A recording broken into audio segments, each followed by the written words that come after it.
get the stream going in just a few minutes here. I'm just finishing up making my tea upstairs. We're gonna kick off some good old school Alan Wake.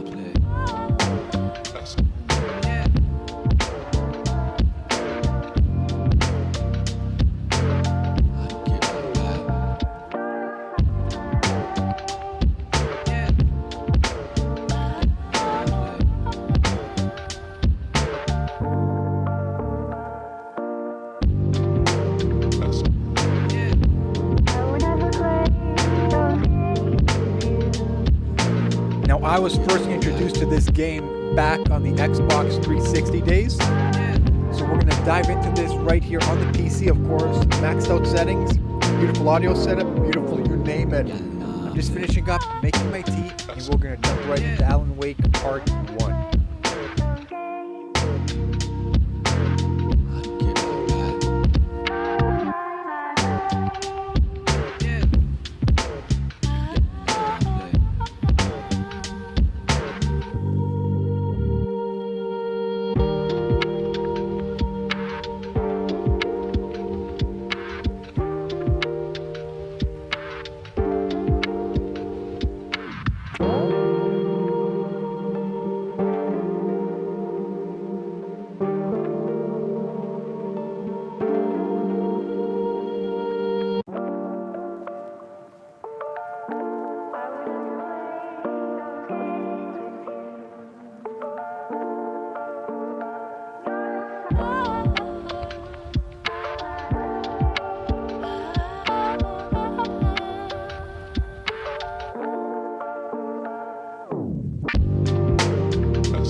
About to hop right into Alan Wake Part 1 here on PC. Got myself some beautiful, fresh, warm, hot white tea here. Nothing better than playing a scary horror game on a Friday night with some good old tea to keep you warm. Keep you warm there, bye. Let's get it.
I haven't played this game here in years, so this is all going to feel relatively new for myself here also.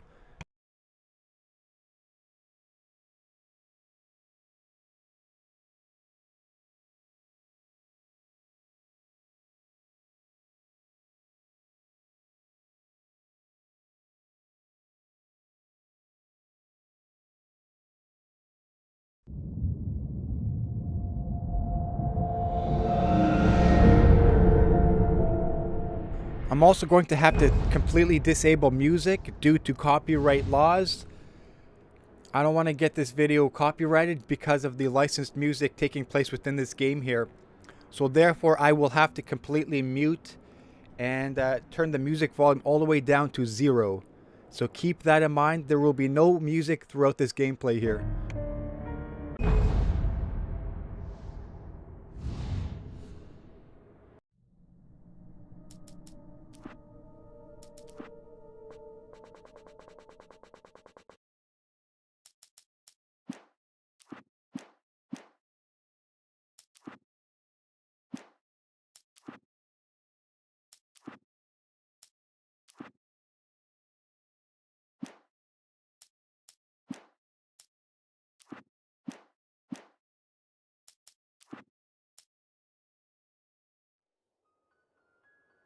And here we go, diving into Alan Wake for the first time. Nightmares exist outside of logic, and there's little fun to be had in explanations. They're antithetical to the poetry of fear. In a horror story, the victim keeps asking why, but there can be no explanation, and there shouldn't be one.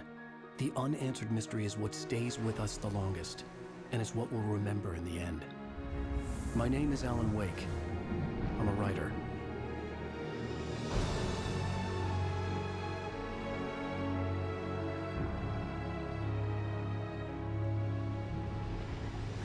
I've always had a vivid imagination, but this dream unsettled me. It was wild and dark and weird, even by my standards. So yes, it began with a dream. Following a typical nightmare pattern, I was late, desperately trying to reach my destination, a lighthouse. For some urgent reason, I couldn't remember. I'd been driving too fast down a coastal road to get there.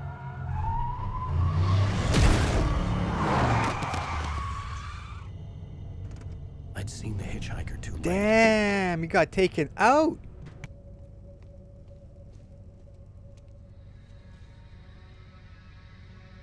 He was dead. I was convinced they'd put me in jail and I would never see Alice again.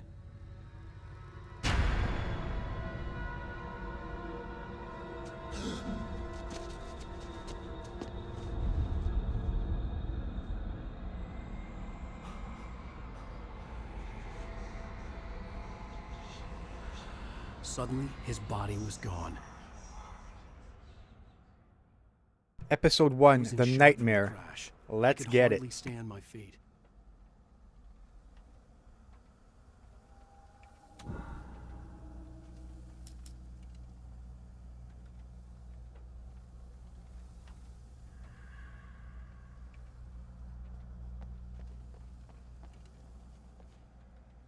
The radiator had broken when I hit the hitchhiker. The car wasn't going anywhere.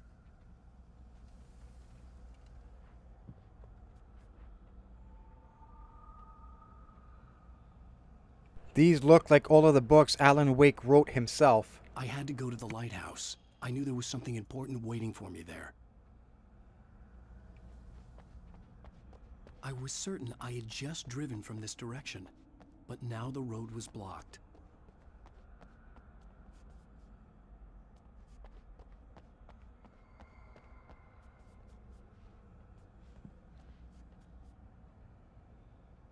So I wonder what kind of plates those are. Are those Colorado plates? Are those Montana plates? Washington plates? I'm not entirely sure what kind of license plates Alan Wake has.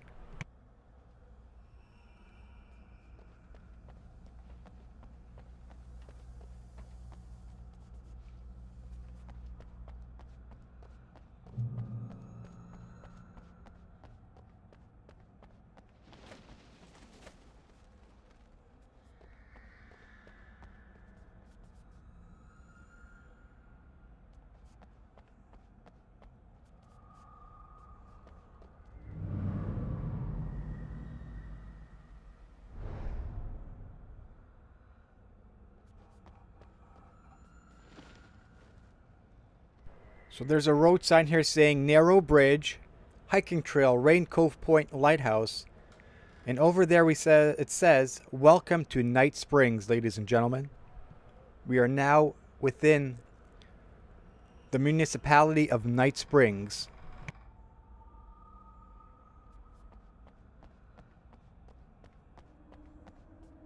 The bridge had collapsed. I'd have to find another way to the lighthouse.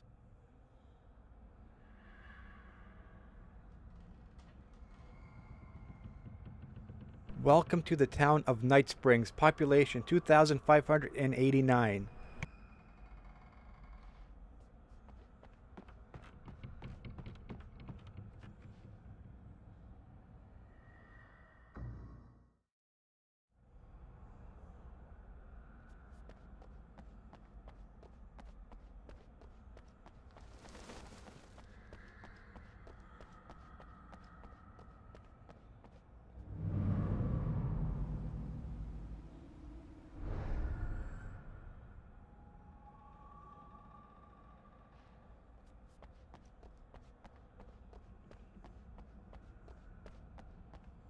The bridge had collapsed. I'd have to find another way to the lighthouse.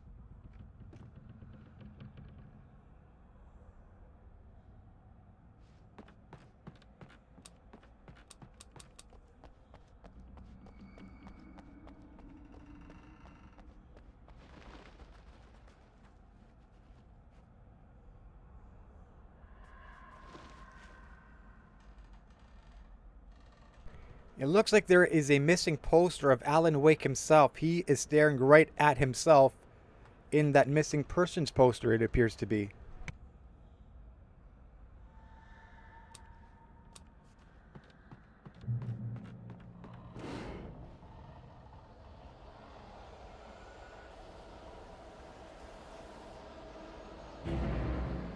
You don't even recognize me, do you, Ryder? You think you're God? You think you can just make up stuff? Play with people's lives and kill them when you think it adds to the drama? You're in this story now, and I'll make you suffer! You're a joke. There wouldn't be a single readable sentence in your books if it wasn't for your editor. You'll never publish another one of your shitty stories, 'cause I'm gonna kill you. It's not like your stories are any good. Not like they have any artistic merit. You're a lousy writer. Cheap thrills and pretentious shit. That's all you're good for. Just look at me! Look at your work! So apparently that looks like the guy who we've apparently hit on our way towards Night Springs here.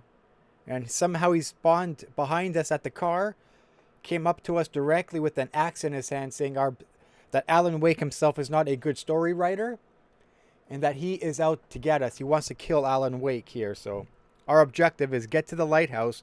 Caught in a strange nightmare, Alan Wake must make his way to the lighthouse. Let's get to that lighthouse.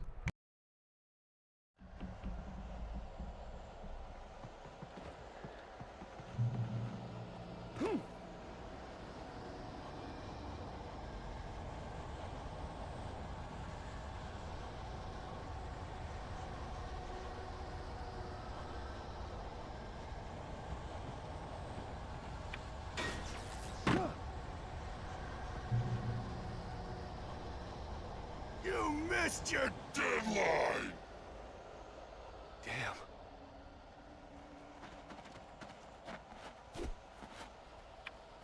You can't stop me!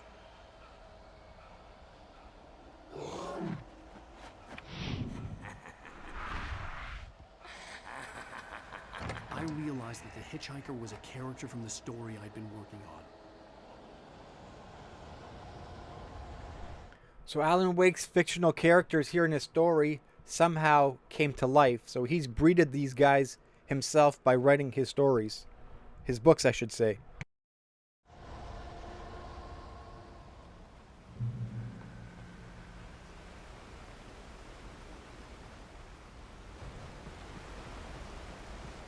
How does it feel to die by the hands of your own creation?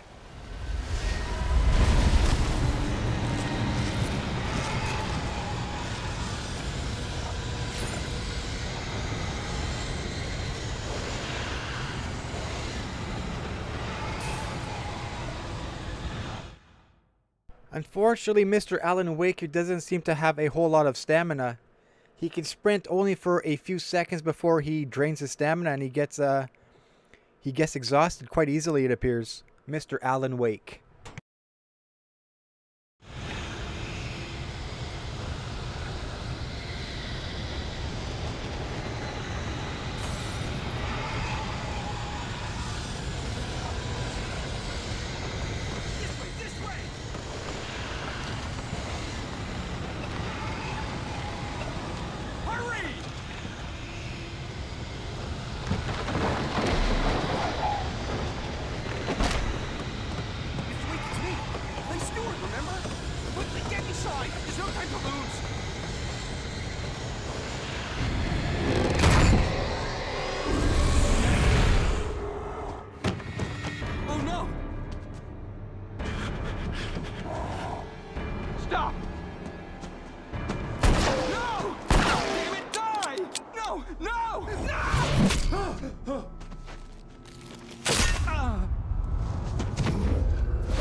Trapped. There was no way out.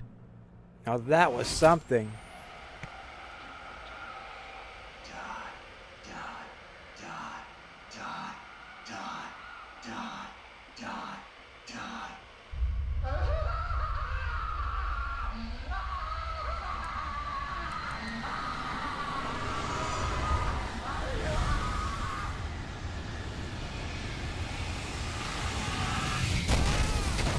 It was a death trap. I had to get out.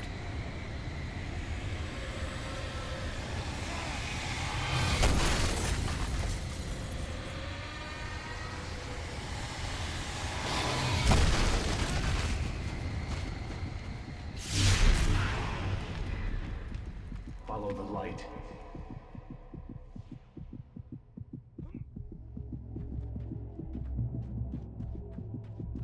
You are hurt. You should go into the light. You are only safe there.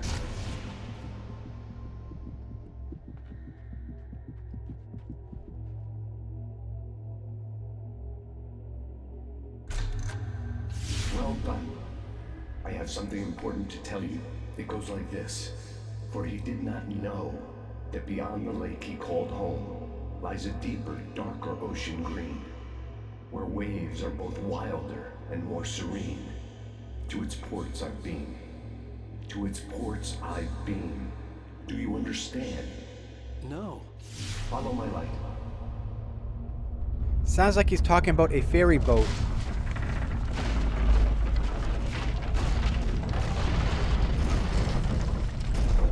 I entered your dream to teach you. The darkness is dangerous. It's sleeping now.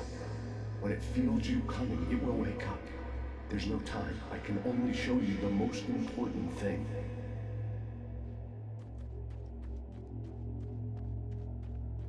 This way. There's no time.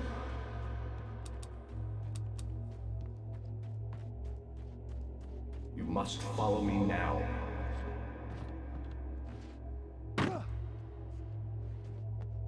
Come here.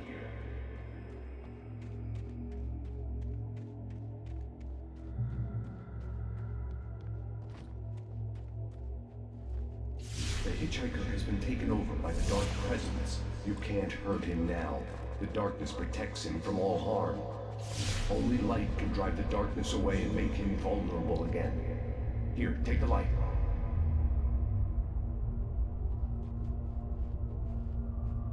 Turn your flashlight toward him and burn the darkness away.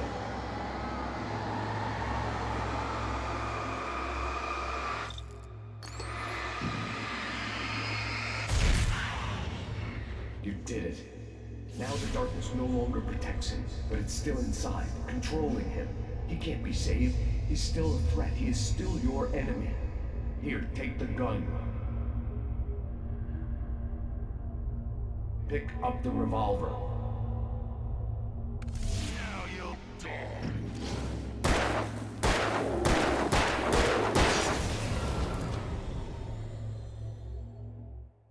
So basically this is like an introduction here, a prologue of showing us how to play the game, how the controls work, how to defeat an enemy with both using the light and a revolver in this case. So it's basically the first mission here, the first level is basically a tutorial on what to expect further down the road, or further down the line I should say, of this incredible storyline here of one Alan Wake. Good. You've done well. Remember what I've taught you. That is all. I will give you back your dream now. In the nightmare, a terrible darkness was taking over the world. The lighthouse was the last safe place on Earth.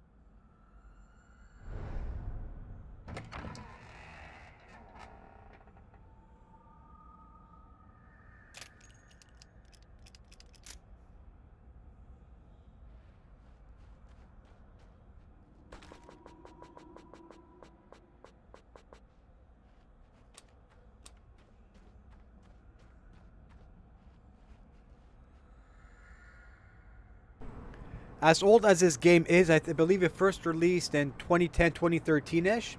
The early 2010s nonetheless. And the graphics are still pretty darn good looking. These are pretty good looking graphics here. Even though the game is quite old at this point, I'm pretty impressed with its visuals.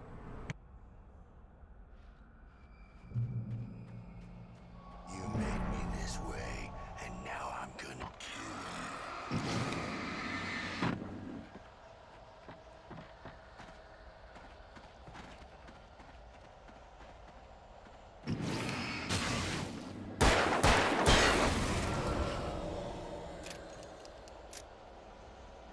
Pretty good game mechanics too. The mechanics are not too bad. They do not feel dated at all.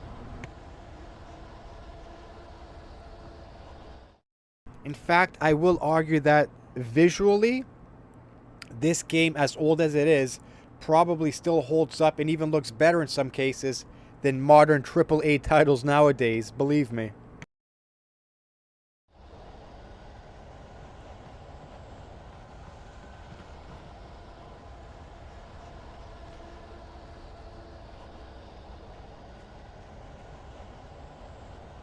This isn't Wake.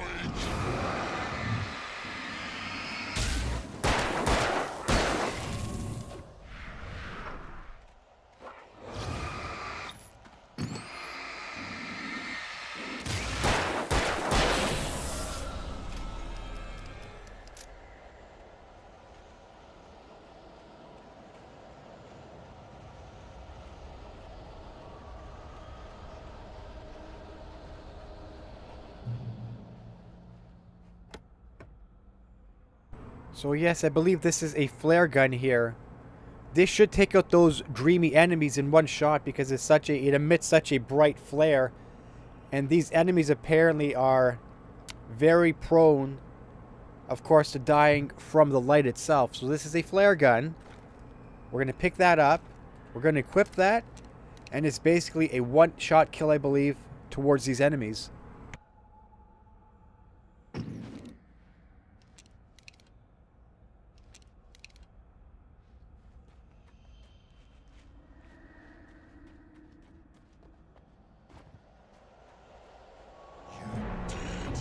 Just like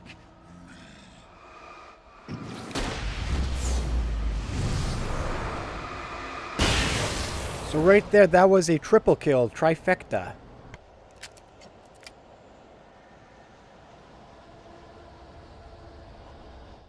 I think it's best we use the flare gun in only certain situations where we are clearly outnumbered, let's say 3 to 1.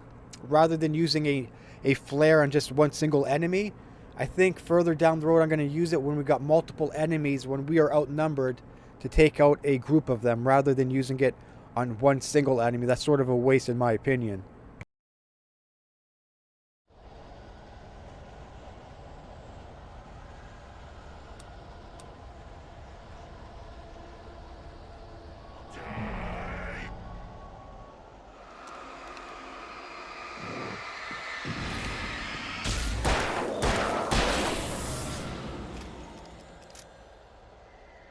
you're dead.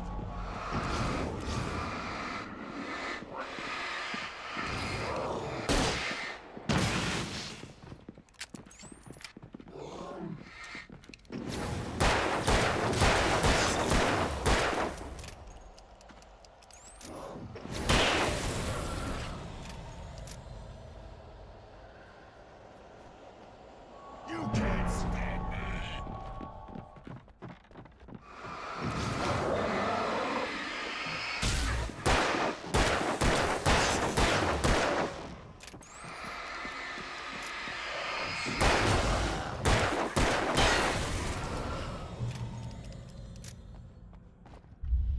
I can keep this up forever.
So we are in the lighthouse. We are apparently at safety as we speak, inside of the lighthouse itself.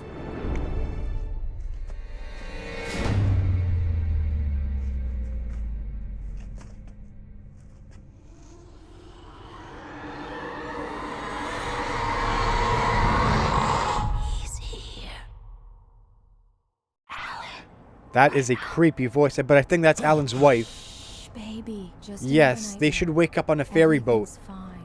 You dozed off. Right. Anything more than dozed off would be news for everyone. The lips and audio are definitely not in sync with one Cheer up, another. handsome. We're here. As their lips are moving, the audio is not perfectly in sync. At least not here for the cutscenes, at least.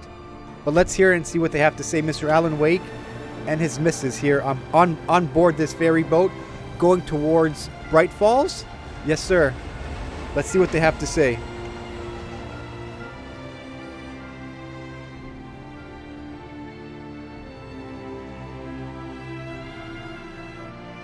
A beautiful little coastal mountain town, I must add.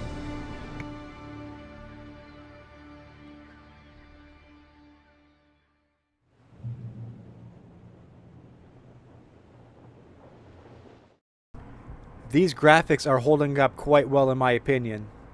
The visuals are very nice in this game.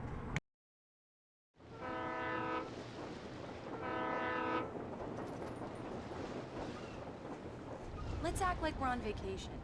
Go stand next to that old gentleman there. I want a shot of you with the town in the background. Sure.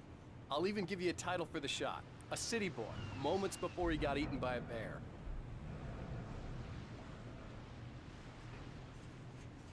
Hi.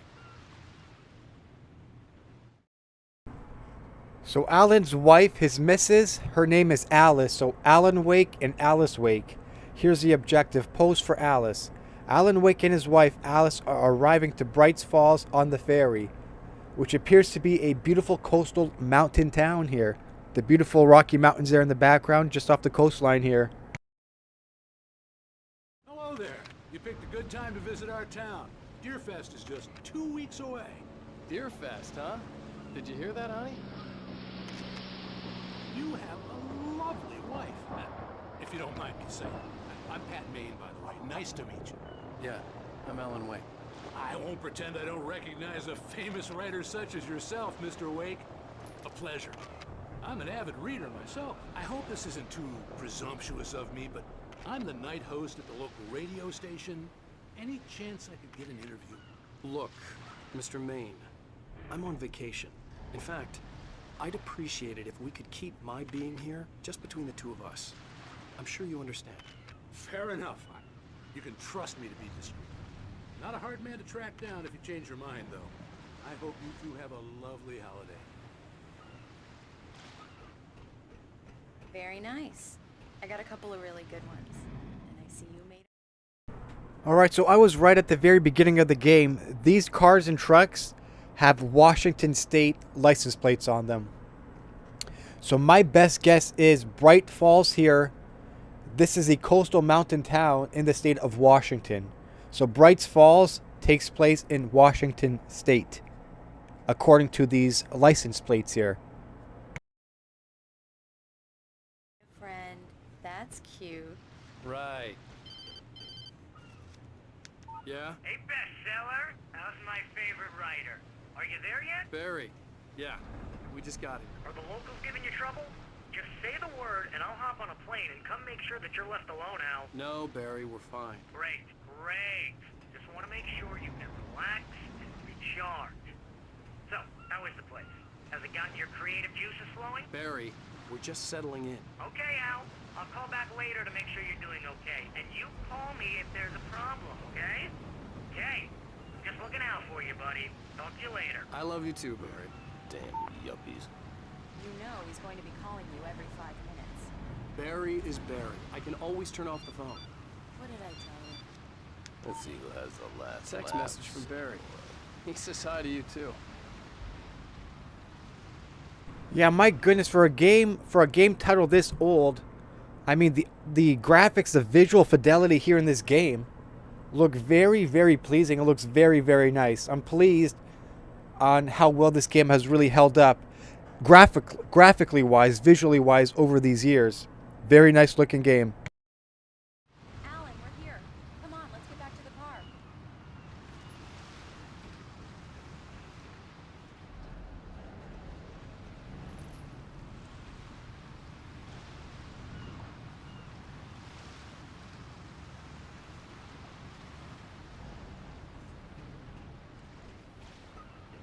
Come on, Slowpoke. You get the full service here. Such a cozy atmospheric game right now. Very, very good vibes I'm getting here from the opening mission here.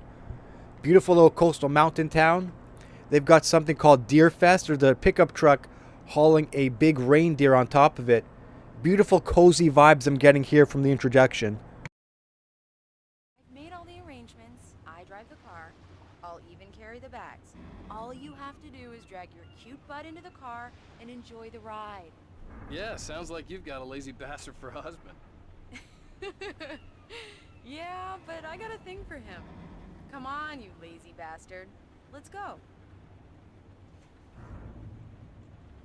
So the sign on board this ferry reads as follows: ferry traffic.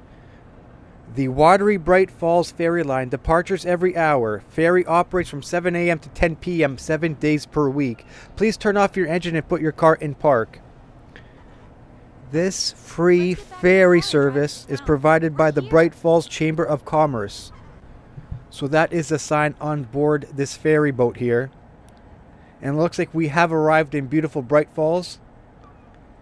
Alice is telling us to get into the car, so I think we're going to follow her request.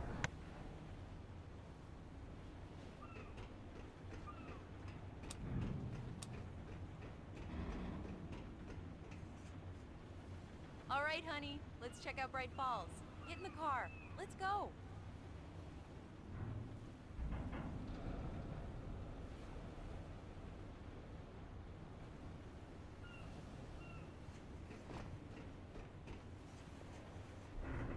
I'm not going to lie, the word Deerfest, that kind of has a ring to it.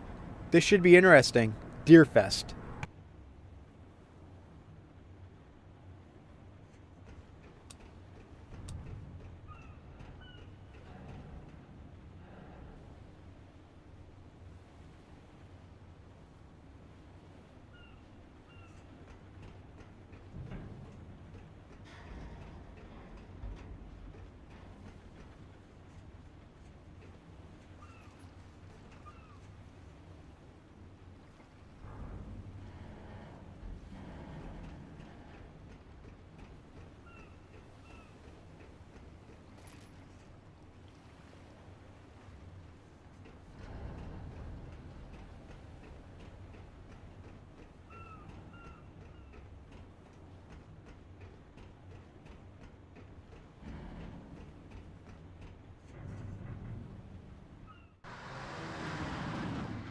We need to stop at the local diner to get the cabin key from the landlord, a Mr. Carl Stuckey.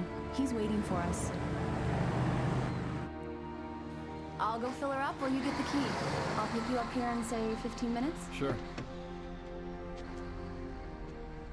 Alan, thank you for coming here with me. I love you too. Go on. I'll promise to behave.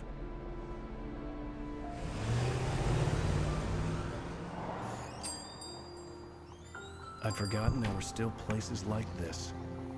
Towns where everybody knew everybody. Welcome to the Oh Dear Diner. Hi, I was wondering if you could help me. I'm looking for... Mr. Wake. Alan Wake. Oh, God. So this is the local diner here in Bright Falls. I know people say that all the time, but I really am. I'm glad to hear that. Rose. Rose, I'm looking for Mr. Stuckey. Carl Stuckey? Carl? Of course, Mr. Wake. He must have gone to visit the restroom. He'll be back in a moment. I can't believe it. I've got all your books.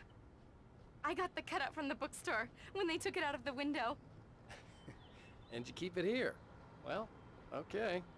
Good for you. This is a very cozy, beautiful little mountain town diner. When you fall in love, because it'll break your heart when you have to leave. Rusty here is no longer human. Nothing but black coffee under a thin All right. layer of skin. Yeah, that makes two of us. So his coffee is steaming right there on the table. He looks like he may be Are you staying long, Mr. Wake? the local sheriff I can't believe it. I'm having or a local conversation deputy with here within the Alan town. Wake. I've got a white tea beside me here, but unfortunately it's not steaming hot. Still Are you on your warm, own, but or not is your quite wife hot. with you? I can show you the town if you want.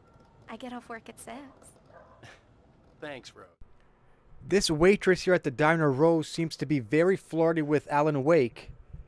I wonder if she knows that he's here on vacation with his wife, Alice. I don't think she's quite aware of that. No cheating here, Mr. Wake. We're a married man. We'll be sure to keep that in mind.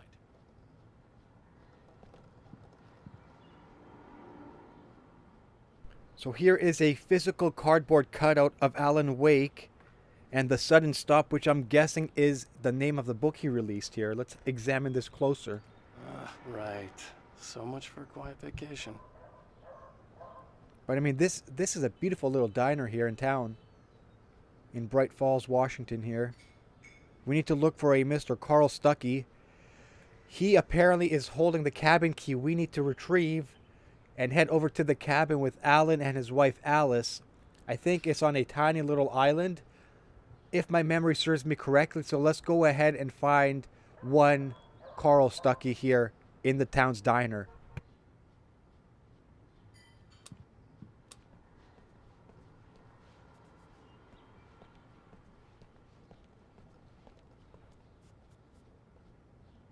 I wonder if that's ketchup or hot sauce placed on these tables here. I see the salt and black pepper shaker there. I see a plate, a mug for your coffee and or tea. There's a few folks walking by here at local town here. Bright Falls Deer Fest. That definitely has a ring to it.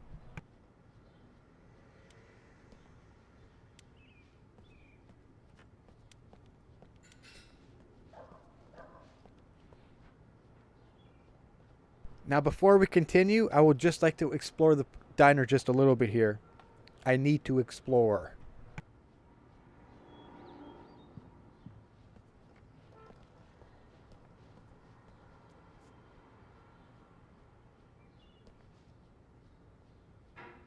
Such a cozy atmospheric vibe this game is giving off right now. Very cozy, very atmospheric.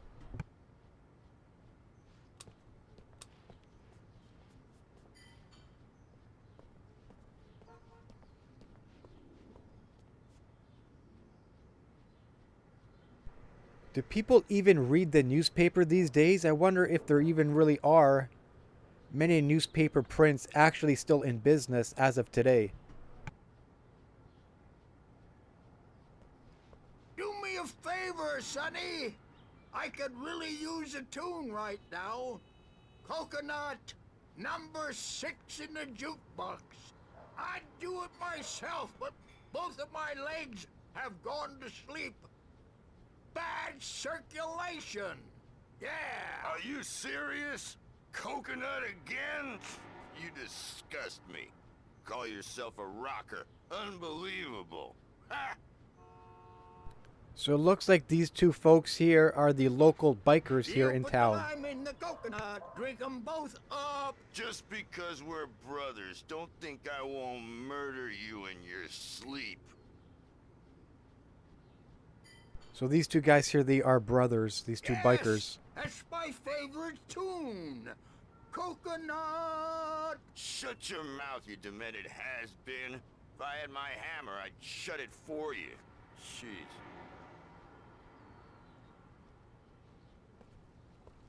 Tune number 6 in the jukebox. Children of the Elder God. Now there's a song for you. I just want those two guys, those two brothers there to exhaust all of their dialogue options before we continue and play song number 6, Coconut, here in the jukebox just behind their table they're having their breakfast at.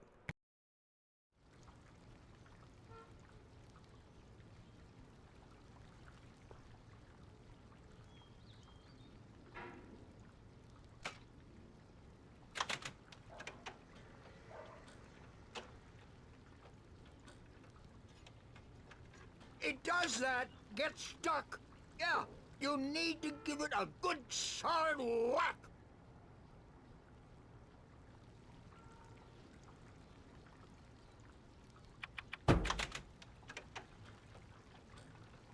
Now that's what I'm talking about, yes!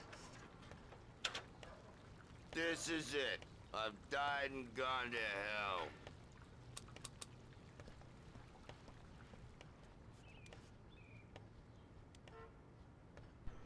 Now we are not hearing any music because I do have the music within the audio settings turned all the way down due to licensing and copyright infringement laws.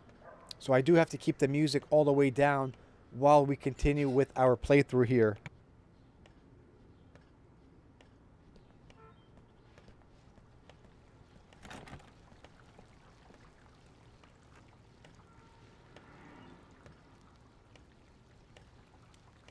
So this diner we are in is named the Oh Dear Diner. The Oh Dear Diner. Very cute, cozy little spot here within the town.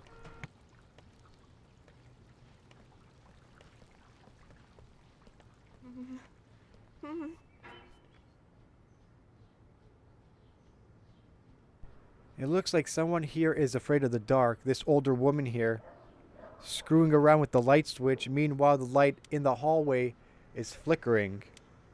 and she's still messing about with the light switch.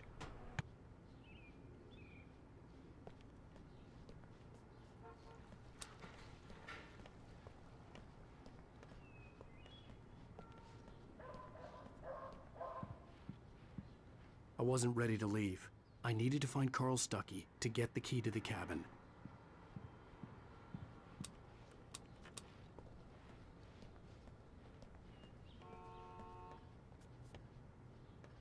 Chocolate cream sundae $4.99, dreamy cherry pie $4.99, coffee and a bun $3.99.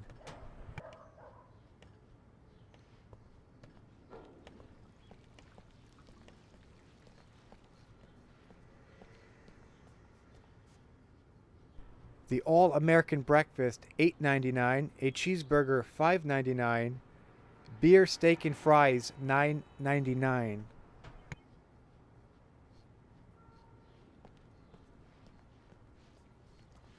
Don't go in there, young man. You can hurt yourself in the dark. I think I can handle it, ma'am. I didn't want to wait. I wanted to find You don't Stuckey, wanna die, to get the do key you? and get out as soon as Worse. possible. The waitress was giving me a headache. he Overeager didn't fans listen. always did. See, I don't necessarily like when a game does that right there. This woman here, she started her dialogue, and right through the middle of it, Alan Wake started his dialogue. So they're both cutting each other off. They're all both speaking over top of each other. Meanwhile, yes, there are still subtitles, but I really don't like when a game cuts off each other's dialogue. They interfere with one dialogue options. I don't like when a game does that, unfortunately. Yes, we've got subtitles here. I just don't really like the fact that one dialogue kicks in, and while that dialogue is going, another one kicks in. So you got two people or more talking over top of themselves. I don't necessarily like when a game does that. Short little rant.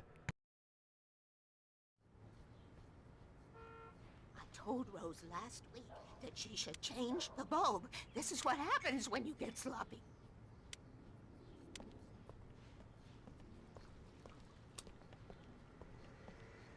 Let's do my rounds. Remind them to change their bulbs, always. To stay vigilant, because darkness never sleeps.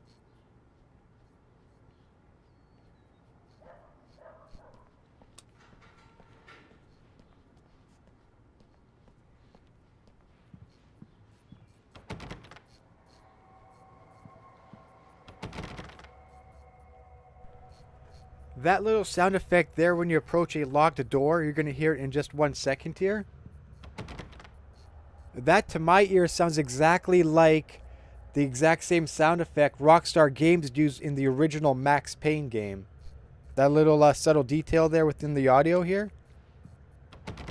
That right there sounds exactly the same as in Max Payne 1, the original Max Payne. When you approach a locked door, they sound extremely similar to one another in terms of the sound effect.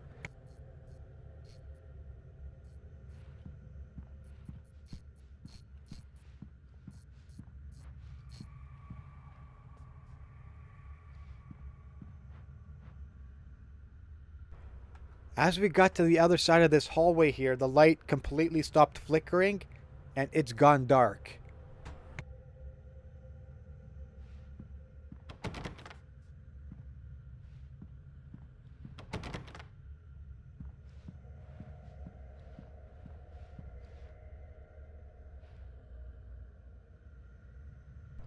Let's go ahead and knock on the men's washroom door here. I believe this is where we can find Carl Stuckey. Hello? Mr. Stuckey? Carl couldn't make it. Unfortunately, he was taken ill. But I have the key for you and instructions on how to get to the lake. Okay. I wish you a good stay in my cabin. I'll come by later to check how you've settled in. And to meet your wife. So this woman apparently owns that cabin. She apparently owns that cabin down by the lake here. The woman whom just handed us the key to that cabin. She apparently owns the cabin down by the lake. Cauldron Lake is a special place. Very inspiring.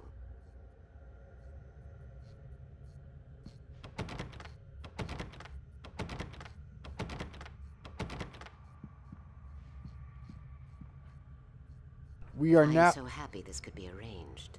we are now being instructed to leave the diner. I guess Alan needs to Alan Wake needs to meet up with his wife Alice, where she should drop us off down by the lake cabin house here down by Cauldron Lake, according to this lady right here, who is apparently the owner of that very You are cabin. not the first rider to stay in the cabin, you know. She is certainly a little bit on the creepier side here. I did not even get her name. She remains anonymous, I suppose.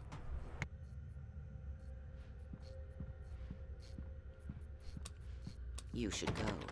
Your wife must be waiting for you. You don't want her to worry.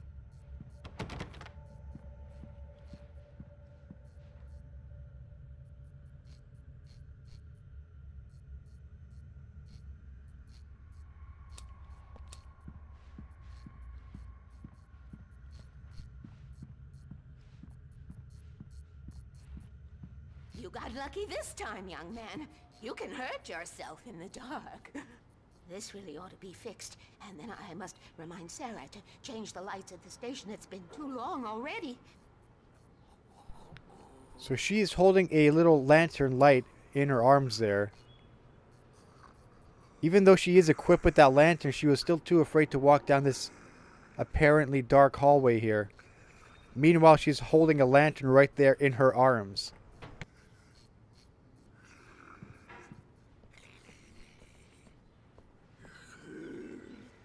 Even that sounds better than your singing. Are you all right? Splendid, splendid!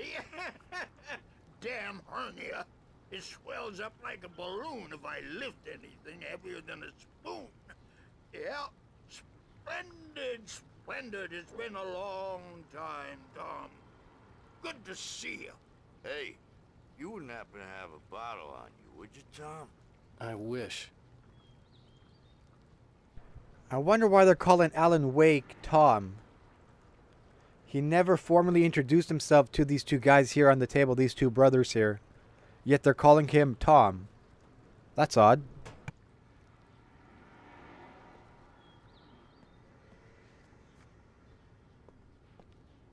The Andersons, they're, local musicians. We're waiting for Dr. Hartman to come pick them up. They wandered off from his clinic at the Cauldron Lake Lodge. So the lake, I guess, surrounding this town, or in the middle of this town, Great Falls, goes by the name of Cauldron Lake. And Alan Wake Heading back to work as soon as Dr. Hartman gets and here, his Rose. wife Oh, but I'm not looking forward rented to a cabin poison we have at that the lake. Cafe. Now this is what coffee should taste like. Oh, Rusty, that's so sweet. I'll swing by with the fresh cup later on. The man likes his coffee. That should be Alice outside in the car. Yep. Will you be staying in town for the Deer Fest, Mr. Wake? The deer is dear to me. The deer is dear to me. The deer is dear to me, my dear, in more ways than one. Oh, dear. That's not really our festival anthem. Lots of deers. Fooled me there. So we got to go meet up with Alice Wake just I outside had the keys. diner. Alice was outside. I didn't want to keep her waiting. I just don't want to exit the diner. Meanwhile, there's still dialogue options available here. I really don't want to leave. I don't want to leave anything here on the table before we exit the diner. I want to listen to all their dialogue options they have in the game. These NPCs.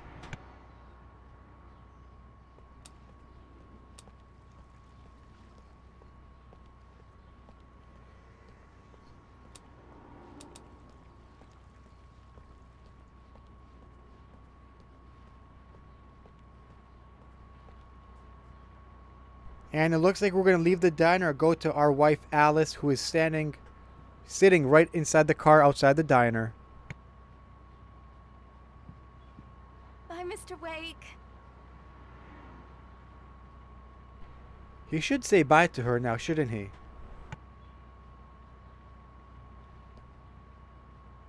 Or at least maybe grab himself a cup of coffee for either himself or his wife Alice. But we're going to leave the diner right now.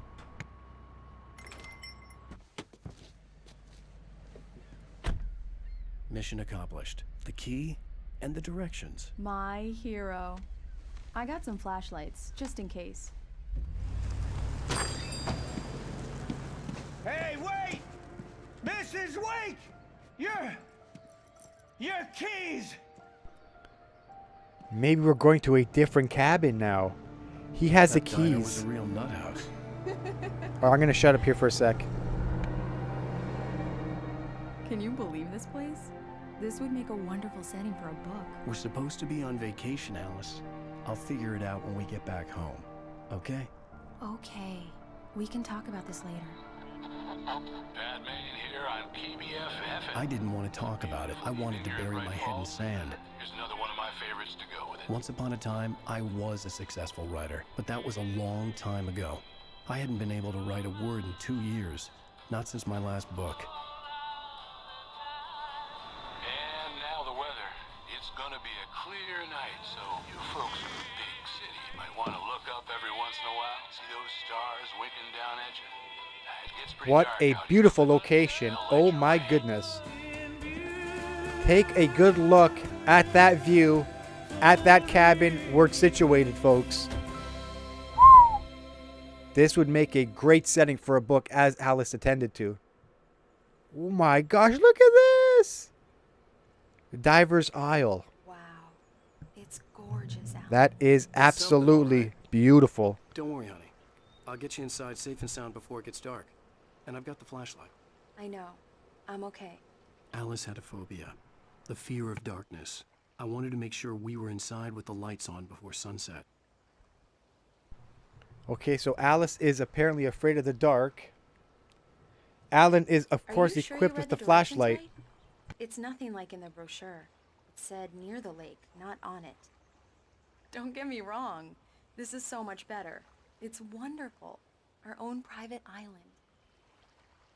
I mean, this is absolutely nothing short of spectacular, this location here. A cabin on an island on the actual lake itself. What in the world is this Lady Alice complaining about? This is a beautiful location.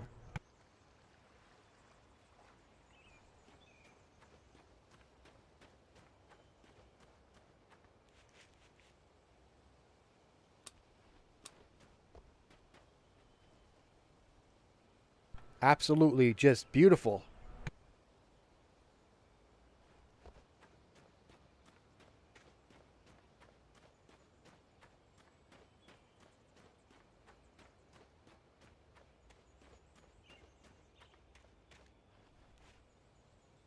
I just want to explore the exterior of this island here real quick. There is a beautiful little hiking trail which we are currently on.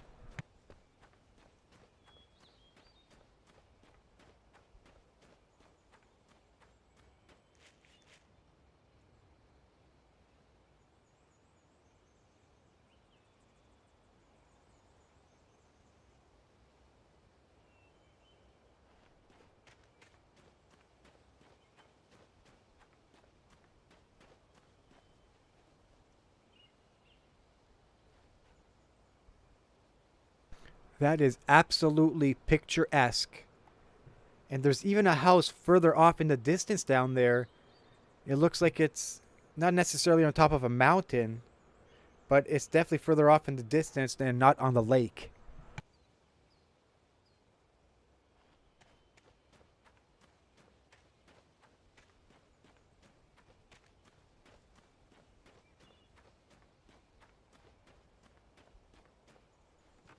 The cabin obviously got its name from the shape of the island. It looked like a giant bird leg. Alice had mentioned that the lake was a caldera. There was a dormant volcano under it. Interesting. I've never seen that dialogue option right there ever triggered before. At least not from my first couple of playthroughs of the game. Way back on the Xbox 360 days, that is.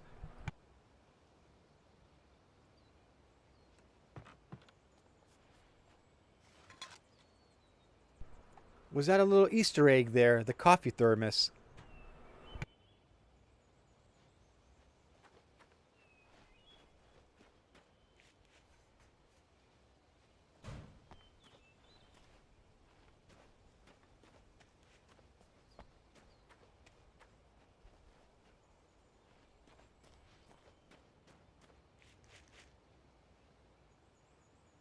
Okay, I think it's time to head down over to the cabin along with Alice herself.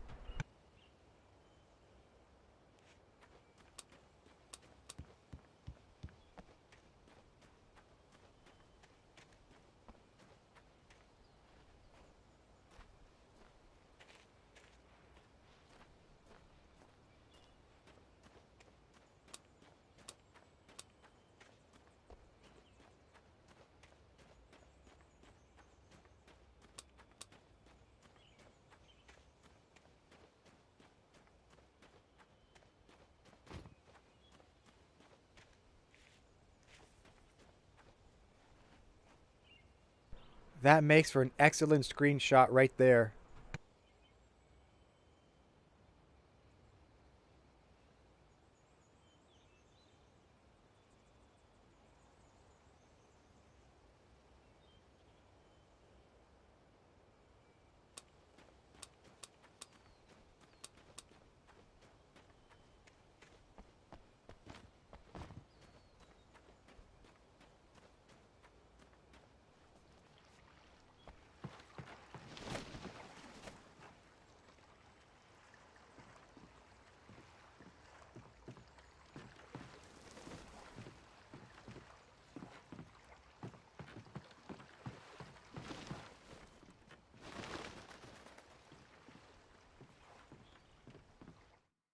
I wonder why he's got her carrying all the luggage, all the heavy stuff.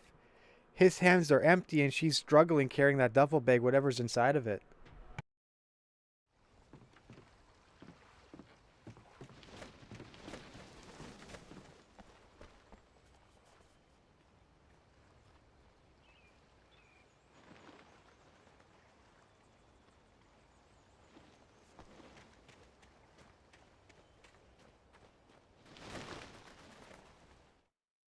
This is named the bird leg cabin because from an aerial top point of view, it does indeed look like a footprint of a bird or a raven.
Alice had told me about Cauldron Lake Lodge.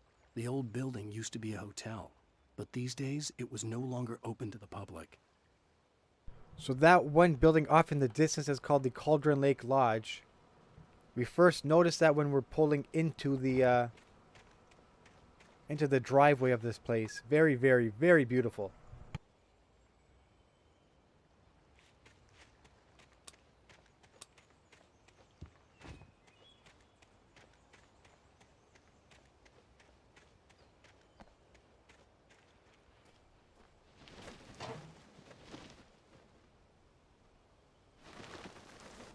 An old generator had been connected to the power cable.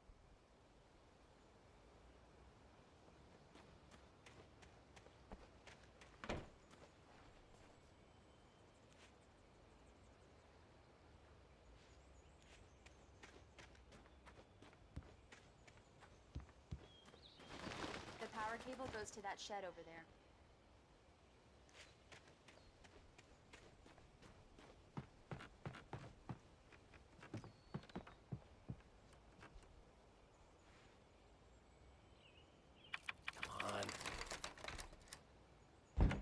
It's dark in there. We need lights.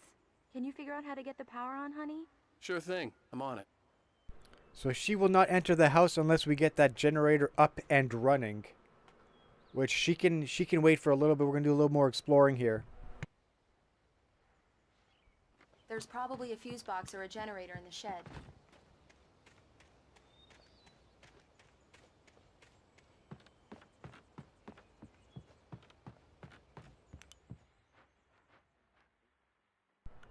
This is cozy indeed. Albeit dark, but a very cozy, cute little cabin we got here. Right on the freaking lake itself.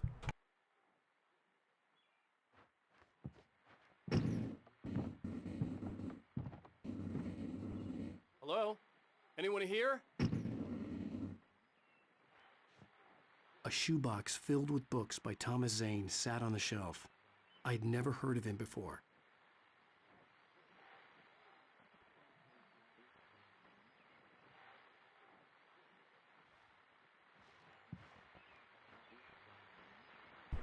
I do like how the game puts a big, large icon on objects you can actually interact with in the game itself here.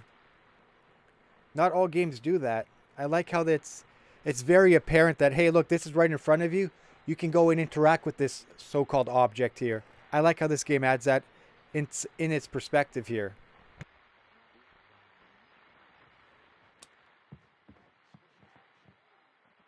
Now there is a radio going in the background here on the back porch. I'll go trigger that radio and see what happens or who's on the other end of that radio signal here on the back patio.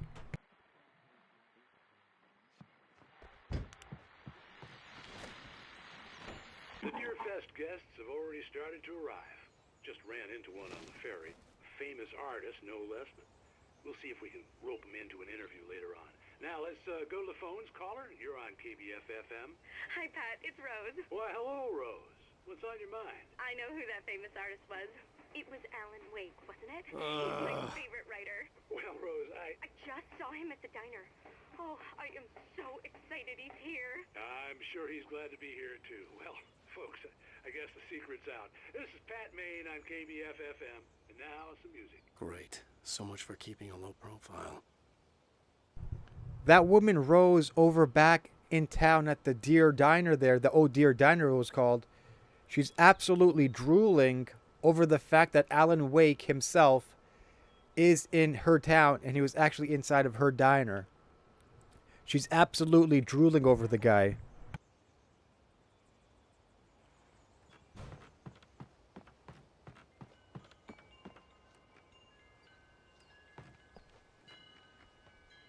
That's pretty neat. You can actually interact here with the wind chimes if you physically walk into them here. See, modern games these days, if you walked into it, you'd probably walk right on through it, rather than actually being able to interact with it.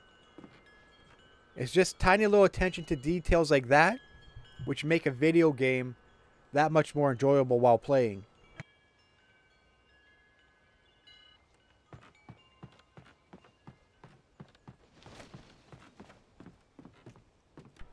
How in the world is there not a beautiful old wooden canoe down here on the docks? Would that not be extremely fitting for this atmosphere, for this location? Okay, you're renting this beautiful cabin here on the lake itself. You've got this beautiful large dock here. There should be a canoe here in my opinion.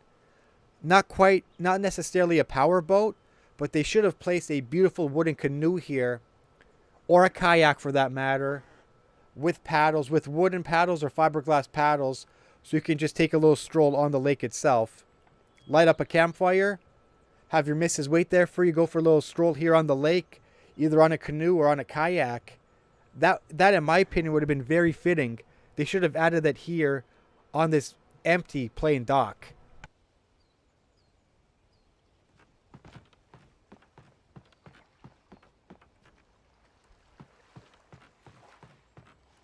The water was clear but dark. It looked very deep. Clear, dark, and very deep, he said. So maybe that's the reason. Maybe this lake is too deep, and they're having a canoe or kayak poses too large of a threat in case that person falls overboard. the boat capsizes and I guess they can drown to death. The water is extremely dark. Alan Wake does have a point there. This is a very, very grim looking lake right here. Very, very dark. And as he said, it does appear to be very, very deep too.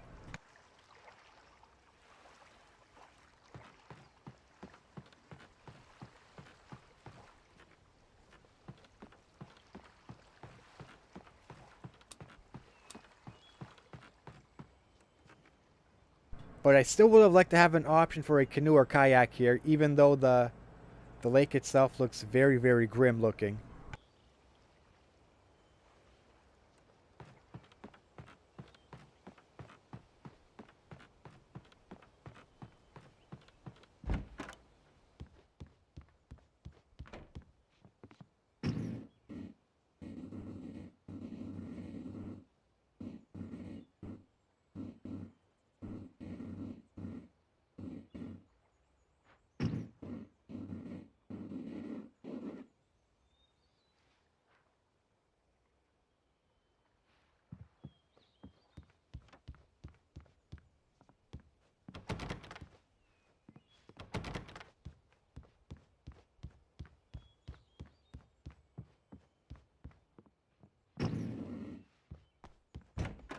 For a moment, the oppressive feel of the nightmare I had seen Wow. on the ferry Look at returned. that. Okay, that was very, very loud. Damn. That was a little bit too loud for my headphones right there, that little instant I needed to get the cutscene. power running in the cabin. There had to be a fuse box or a generator somewhere on the island.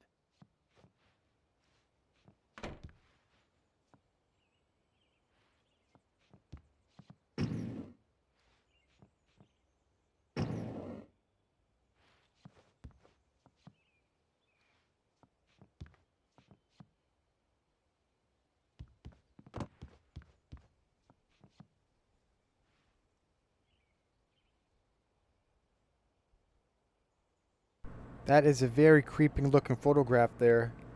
It looks like it takes place on that very dock I was just discussing, where they should have left an option for either a kayak or a canoe. This looks like this photo was taken right there at the very bottom of the dock. What is that object in the photograph? I have no idea, but it looks quite creepy in my opinion.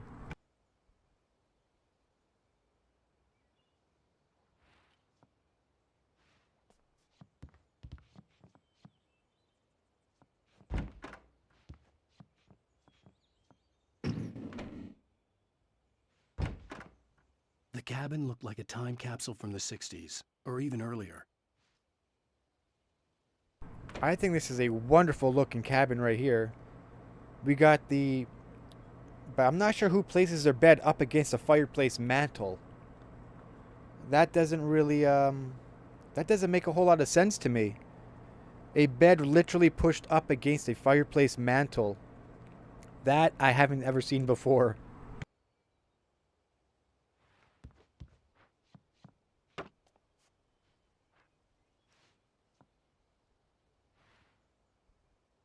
So this calendar was last switched in July of 1970.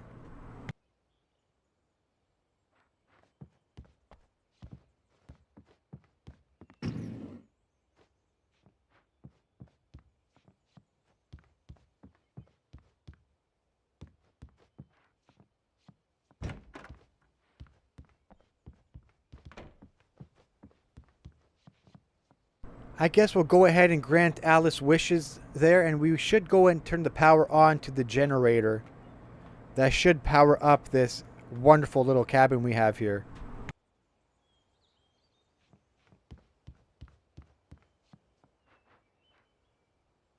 I think those are snowshoes if I'm not mistaken. I think those are snowshoes.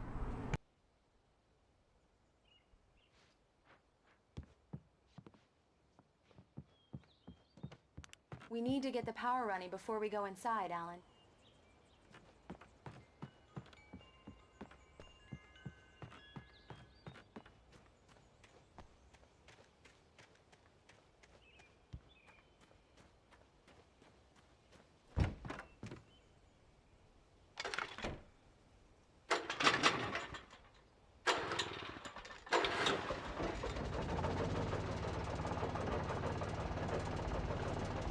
This is a very, very old looking generator in my opinion.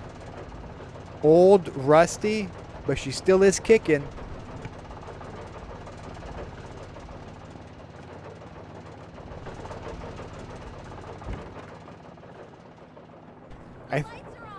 Yes, I was about to say, I think that will make Alice pretty happy because now there's power going to the cabin and she has light inside the cabin now, so she shouldn't be afraid to enter the cabin. Okay, I'll look around a bit. Sure thing. Have fun.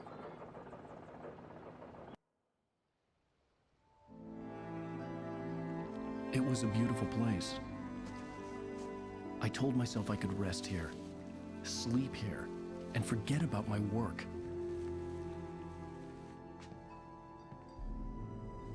I thought we could be happy here.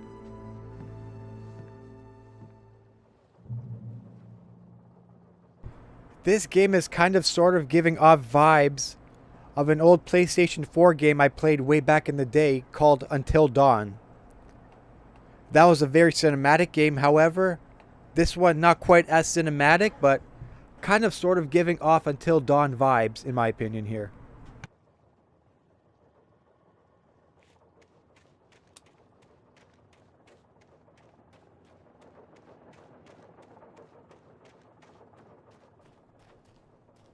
It's too bad we can't go down and explore what's inside beneath us here in this old cellar. I think it is locked shut.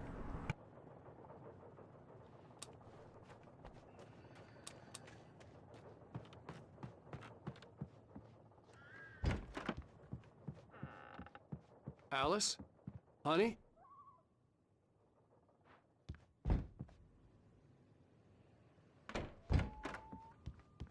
Alan, I'm upstairs. I have a surprise for you. Alice has a surprise in the bedroom for Alan. Let's go see what that surprise holds for us.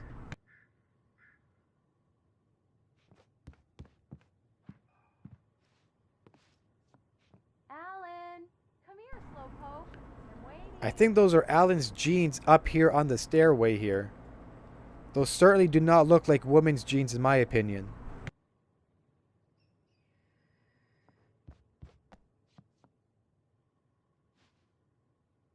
Or are they?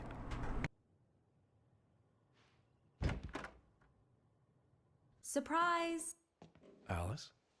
What is this? It's a typewriter. And she's in her underwear. Little Miss Alice. Damn, Alice, you... It looks like she's feeling cheeky. Hey, just hear me out. There's a local doctor, Dr. Hartman. I read a book of his. He has a private clinic here. He specializes in helping artists. So now you want to get me committed? No, it's not like that. That's not... Alan? Alan? Just don't! I don't want to hear it. God damn it, Alice! God damn it! I knew she wouldn't follow me in the dark. I needed some time alone to think things through.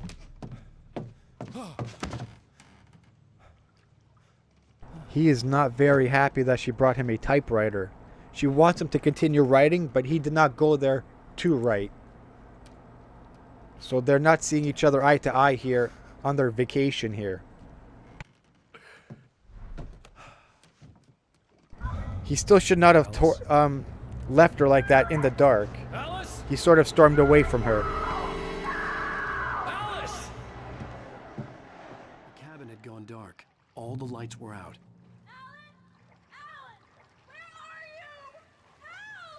Alice, I'm coming! It's all right, I'm coming! I think we should go to Alice's rescue here. Let's go and aid her help there. Get to Alice. After an argument, Wake hears Alice screaming for help. He rushes to help her. He never should have left her in the first place. I think he kind of sort of overreacted. It was an overreaction in my opinion.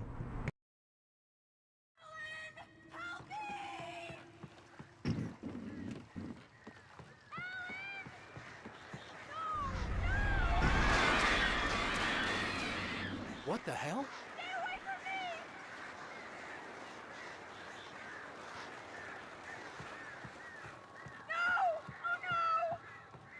Alice?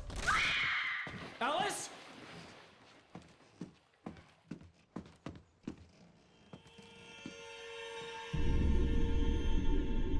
Oh no! Is that her in the water there?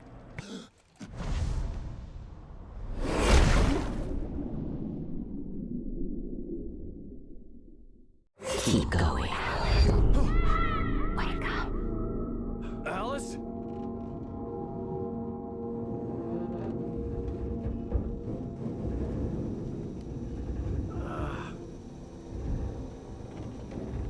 Waking up in the crashed car felt like I had woken from one nightmare and entered another. I couldn't remember how I got there. All I knew was that something terrible had happened to Alice. The phone was dead. I'd have to find help on foot. So was Alan Wake dreaming this entire time on that island by the cabin? As his wife Alice started screaming for help, he thought he saw her down in the lake drowning. So next thing you know, Alan Wake jumps into the lake and somehow wakes up having survived a car crash here with a lot of their luggage all over the place. This may have just been an entire nightmare, and maybe that cabin on that very lake doesn't actually exist, or I guess it can't actually coexist.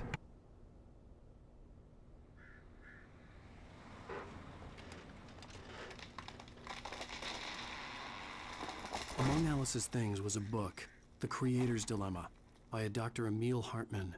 Seeing the book brought back my fight with Alice. I didn't like it, and I didn't like the guy's smug face on the cover either.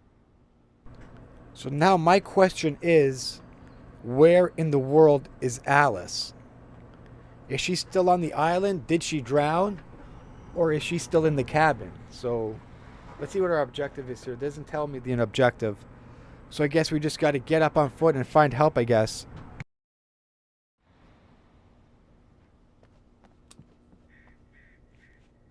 All we got to do is just follow the light.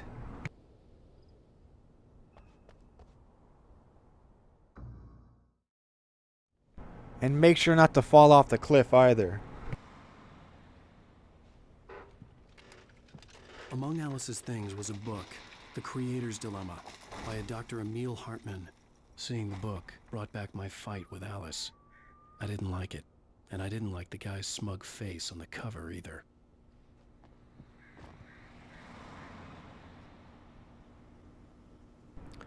How that rubber boot is just placed there.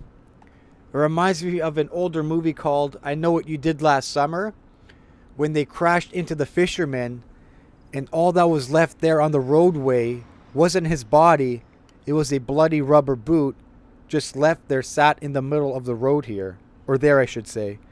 This boot is this boot right here reminded me of that scene from that very movie.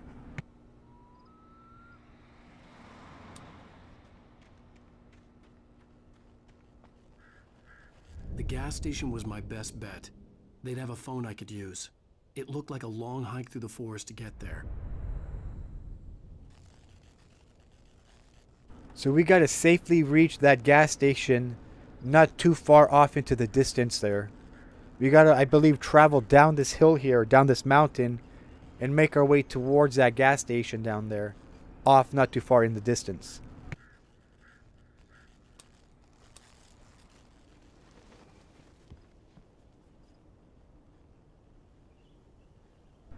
This eerie looking fog here is also giving me Silent Hill vibes here. Very, very eerie. You can hear the owls howling in the background. There's not a single soul anywhere in sight here.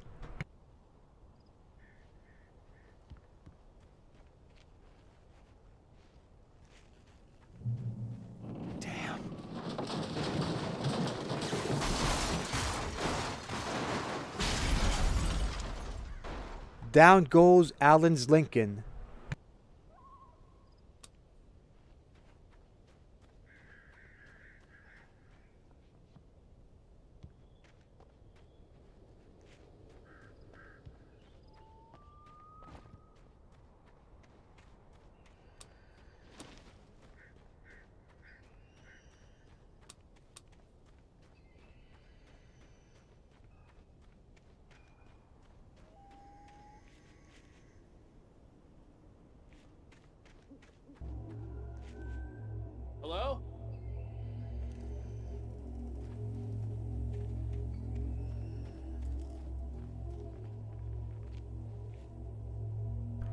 Should we walk directly into the light?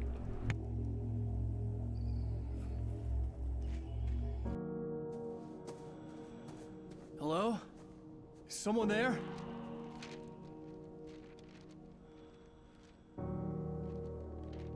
I wonder if this is a page from one of Alan's books. The loose sheets of paper were pages from a manuscript entitled Departure. That was the name I planned to use for the next novel I had never gotten started. I was named the author. I hadn't written it. I couldn't remember writing it. In the scene on the page, the hero was attacked by an axe murderer in the woods at night. Now that is creepy. An axe murderer in the woods here. So let's see, can we go back to that? Episode 1, Nightmare. Wake attacked by a shadow murderer. The man turned to face me. His face was covered in shadows. It was hard to make him out in the darkness of the forest that surrounded us, but the axe he lifted was plain to see. It glistened with the blood of his victim. He grinned madly. The shadows were alive, distorting his features. It was a scene from a nightmare, but I was awake. Question, what if that one victim who has fallen victim to this axe murderer was indeed Alan Wake's wife, Alice? What if that was her blood on this axe murderer, on the axe itself? There is a possibility that victim could have been Alan Wake's wife, could have fallen victim to this axe murderer, but we'll have to progress further on and see what happens.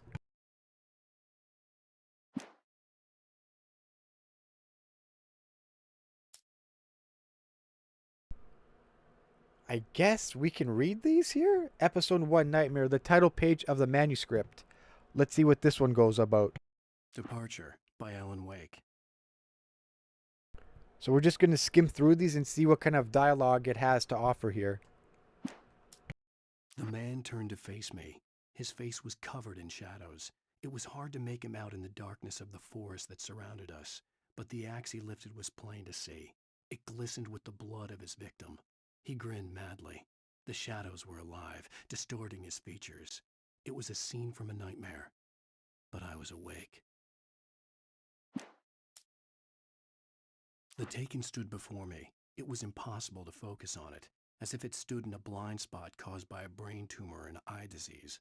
It was bleeding shadows like ink underwater, like a cloud of blood from a shark bite.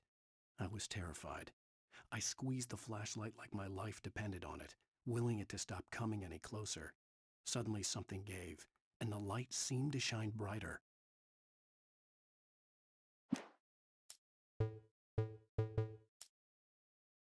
I heard them before I saw them, swooping down from the sky and screeching as they came.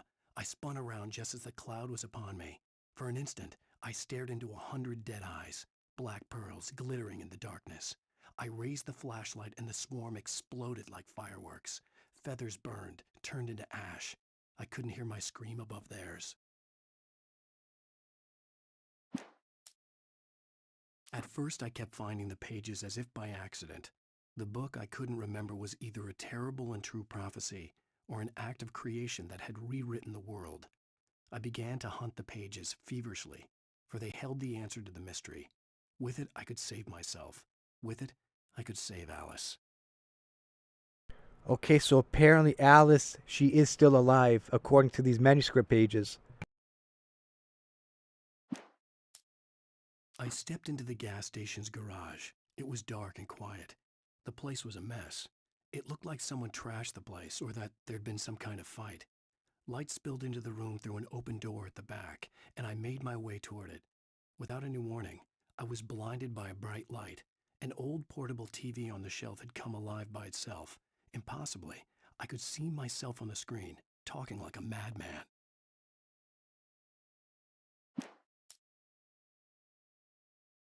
The cabin on Cauldron Lake? She asked. The sheriff looked at me suspiciously. The early morning light flooded through the office windows. I would probably never have gotten out of the woods alive without her help, but I couldn't tell her the truth of what I'd faced the previous night. She'd think I was lying or crazy. She'd lock me up, and she wouldn't help me find Alice.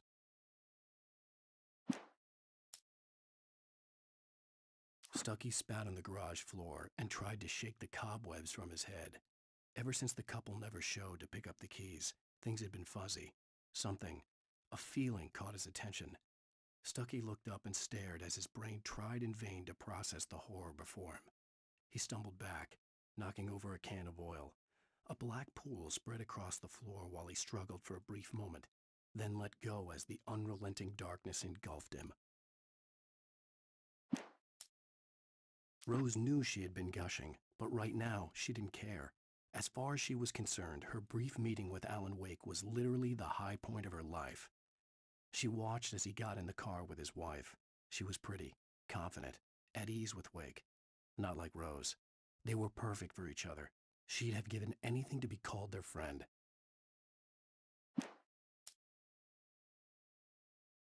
Barry Wheeler was bouncing off the walls. He jumped on a plane after his calls were ignored by both Al and Alice for several days. It could mean that they were both on a second honeymoon. But Barry didn't buy it. Al had been way too unstable for that, not sleeping, messed up. Barry had years of experience dealing with Alan Wake, and he couldn't ignore it. Something was wrong.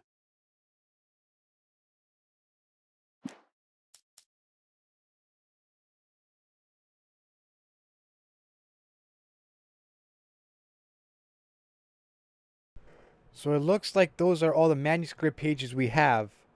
I believe I still have to find 3 additional ones, so let's continue on with episode 1, Nightmare.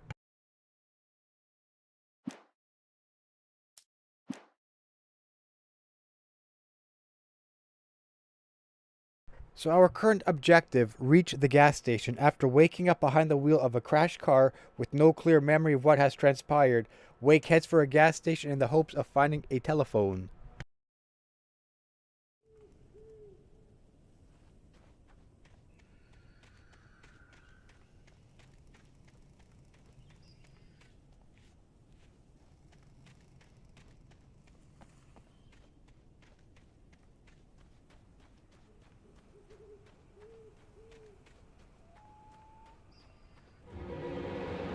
Anybody there? Please, I've been in an accident.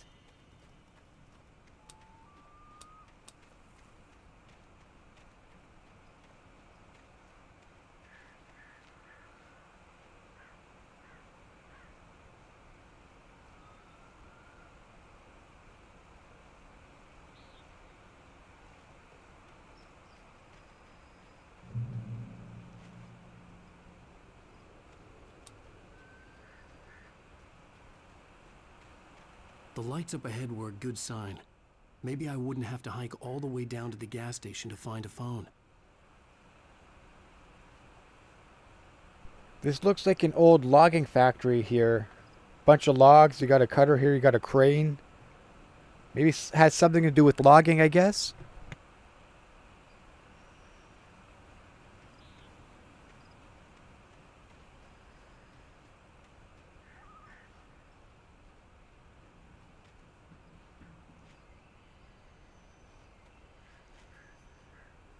So this sign here says, caution, hazardous environment. All visitors must visit site offices. Biltmore Logging Co. Caution, employees must wear eye protective. Caution, employees must wear protective eyewear at all times.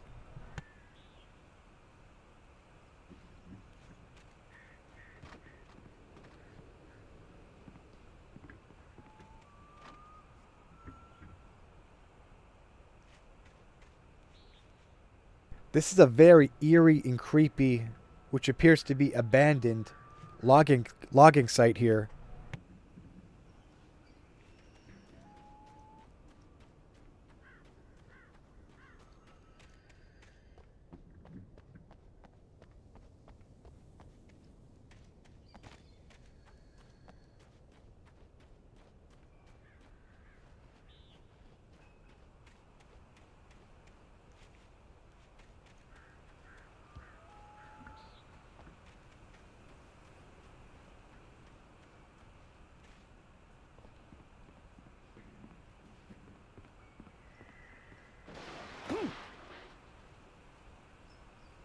Anybody there? Please, I've been in an accident. I'm hearing noises, but I'm not getting a response back, nor do I see anyone here.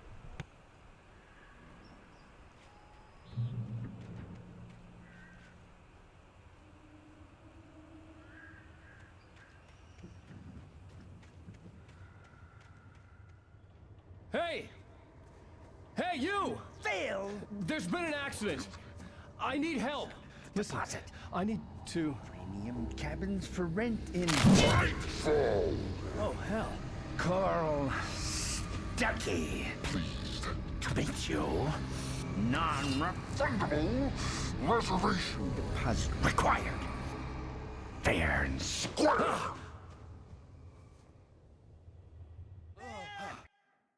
I think that is Stuckey, the man who ran out of the Oh Dear Diner at the beginning there, pleading that we took the wrong key to the wrong cabin. Apparently this is him, I guess, in zombie form, it looks like.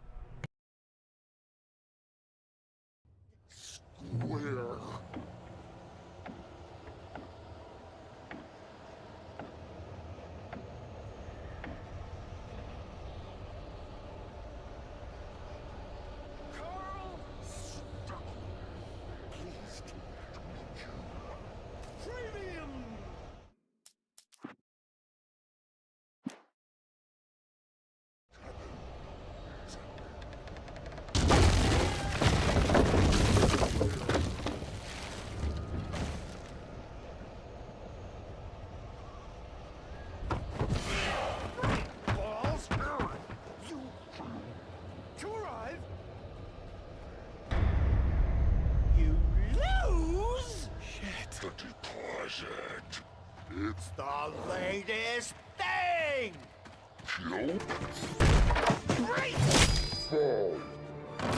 I had to figure a way out of this. Any second now, and Stuckey would be knocking on the door with his axe like Nicholson in The Shining. The Shining is an absolute Hollywood classic.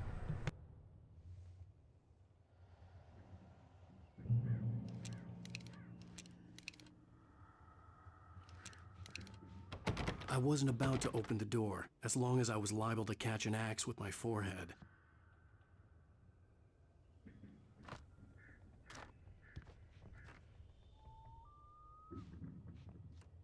During your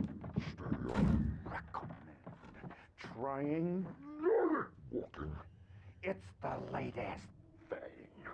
Incontestably proven health benefits let you kill two birds with one stone. It sounds like he's literally just on the other side of that one door there. The only thing separating the two of us is that one wooden door just up ahead. At least it sounds like he's coming from there. You can see the sights and keep those cholesterol levels down at the same time.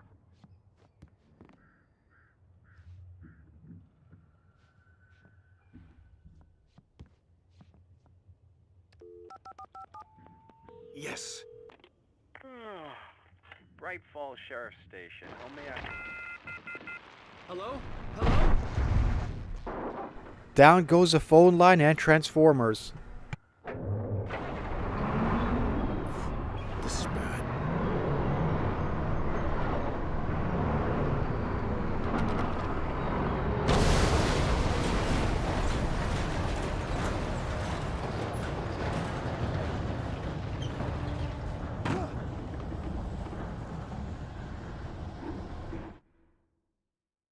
That is pretty damn wild.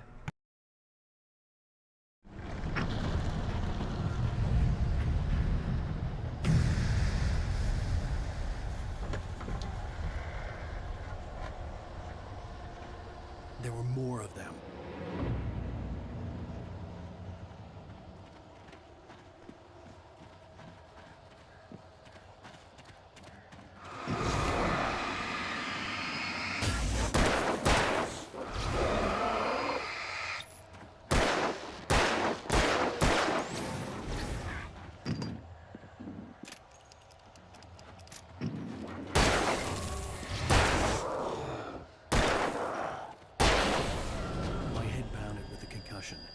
I'd never fired a gun outside a shooting range, and now I just killed someone.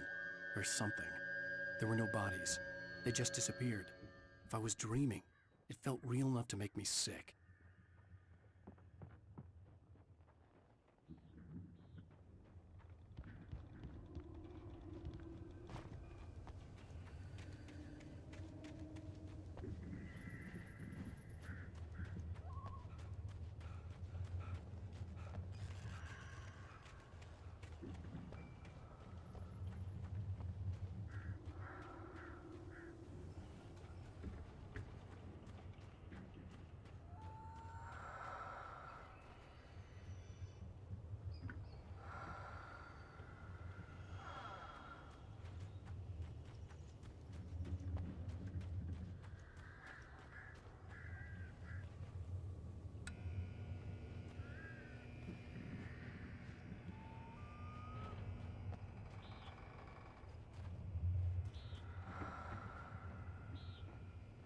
This yellow little substance here is pointing an arrow towards this direction. It might be near some sort of objective here.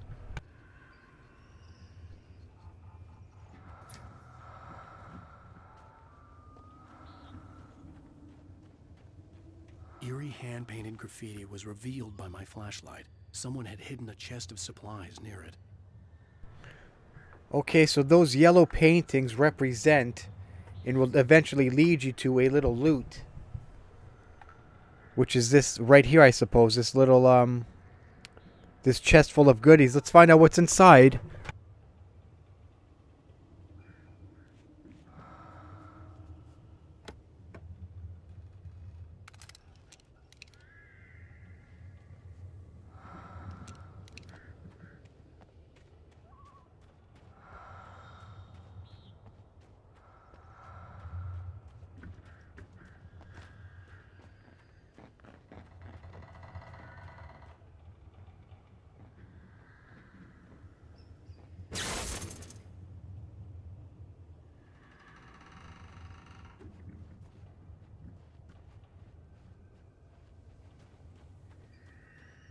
The dark forest was the last place I wanted to go, but I had no choice. I had to get to the gas station.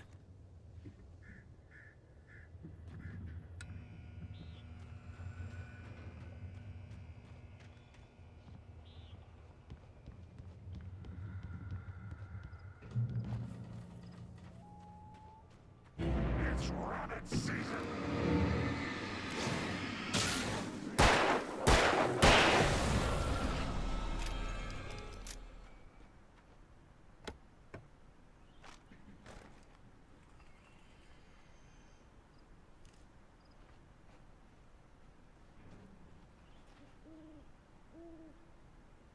So this is a relatively small, semi-open world game here. It looks like the game gives you options. Did you want to go down this pathway? Or did you want to go up that pathway over there? So it's a semi-open world-ish type game. I do want to emphasize the word ish because it's not a fully committed open world game. It's semi-open world, I guess you can say, for exploration purposes.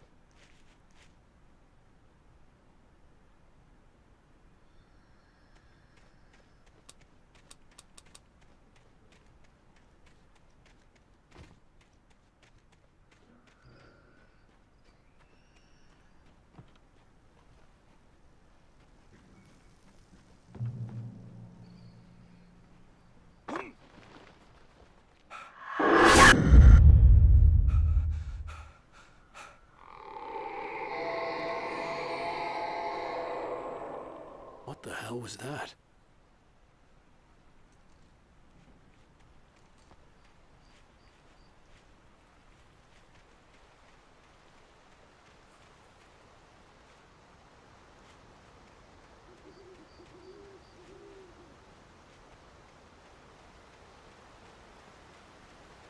When I saw the river below, something uncoiled itself inside my head.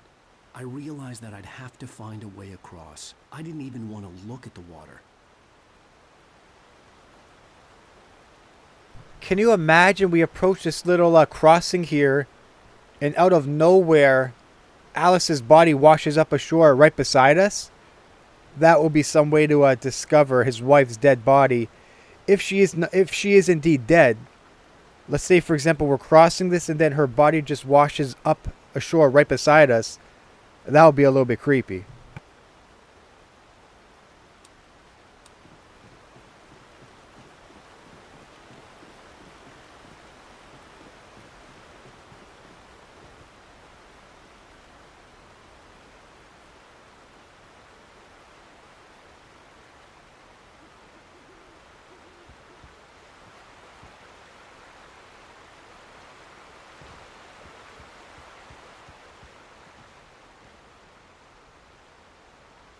I almost forgot that this game will also allow you to do to jump. I totally forgot about that. You can actually jump here just by hitting the A key there on your controller.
So it looks like Carl Stuckey is still alive, Mr. Stuckey.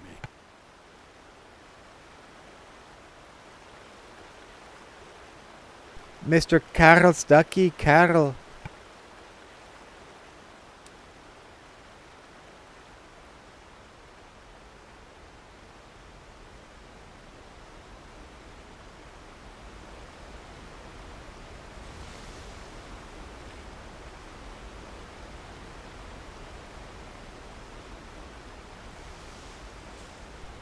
So it appears to me that the gas station is just up ahead here where that one light is there. So I think we're not too far off from the gas station.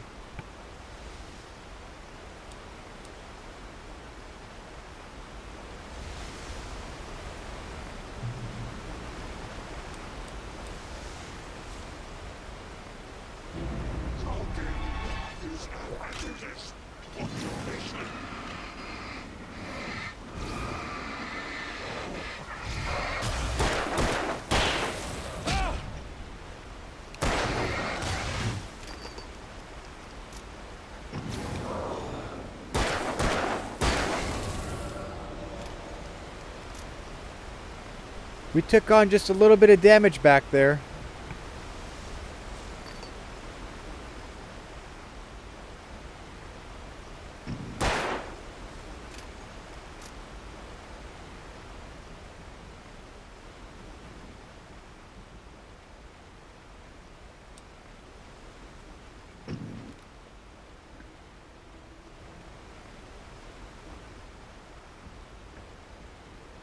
Caution, proceed at your own risk. Lodging area up ahead.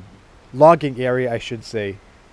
Caution, proceed at your own risk. Logging area ahead. Just imagine that just falls down right on top of your head there. That will most certainly be an instant kill.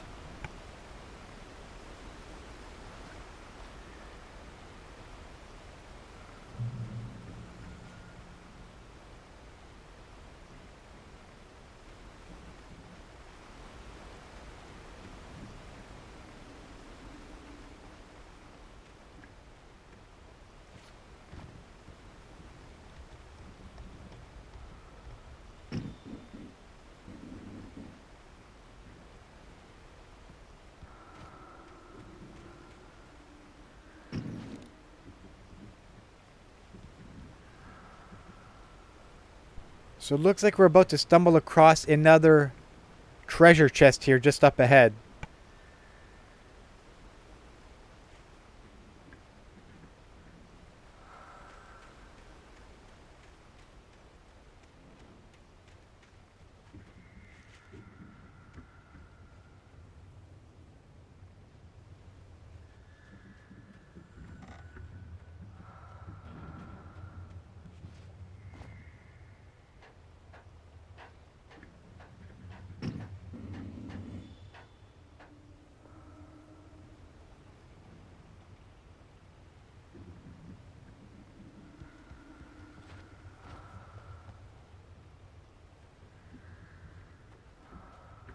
Taken.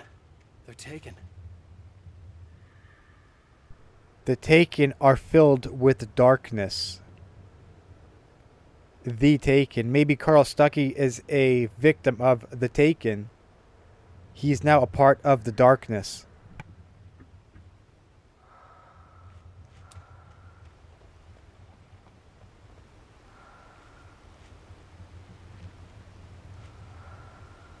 There's a woman breathing in the background there. She's constantly breathing. And that adds a little creepiness to this already very creepy vibe.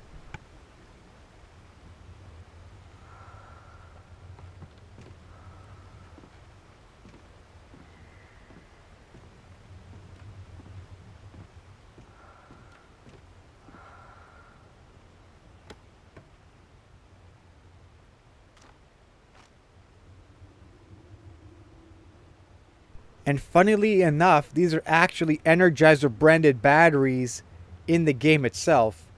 Also, Alan Wake's car was a Lincoln branded SUV earlier on, which then fell down into the riverbed down below.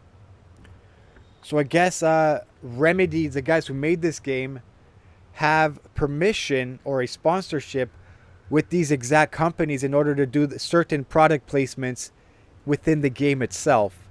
For example, the Lincoln Alan drove and these Energizer branded batteries inside the game itself.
And by the way, if you haven't already noticed, for myself personally, when I'm playing and streaming a game like this, rather than heading straight off to the given objective at that very point, I like to sort of explore just outside the objective here, get a better understanding and a better look at the game, what it has to offer, such as this map here. You can sort of wander off in each direction. Of course, you do have to eventually reach the objective, but rather than going to that objective immediately, I like to sort of wander off and do a little exploration just so I get to know the game a little bit better, and just do some good old-fashioned exploring. The staircase was broken. I had to make my way up some other way.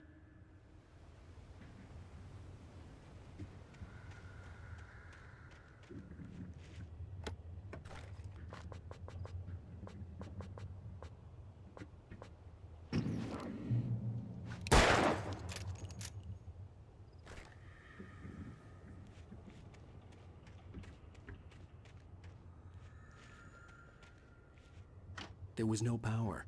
There was bound to be a generator somewhere at the logging site.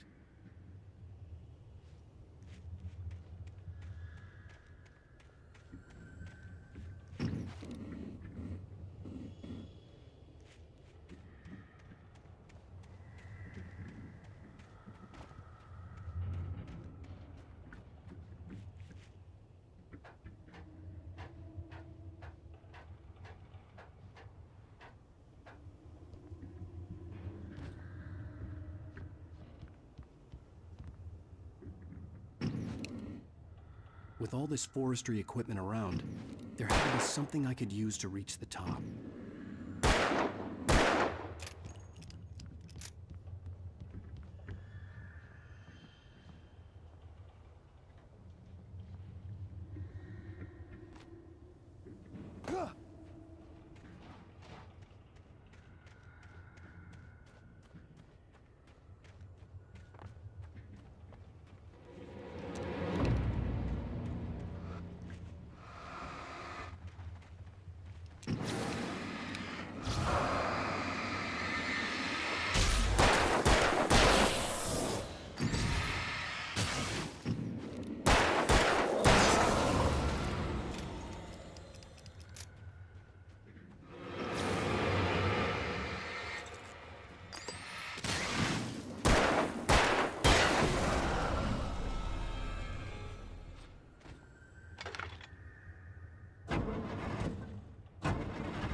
Getting to that light lamp there, the light pole, should trigger an autosave.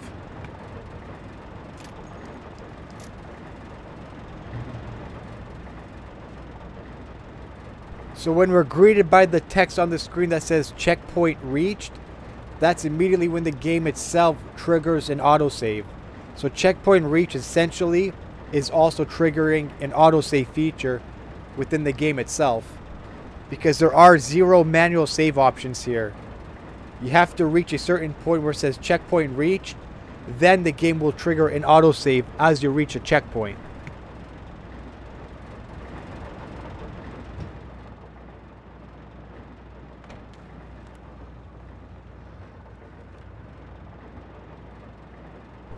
We just found a shotgun.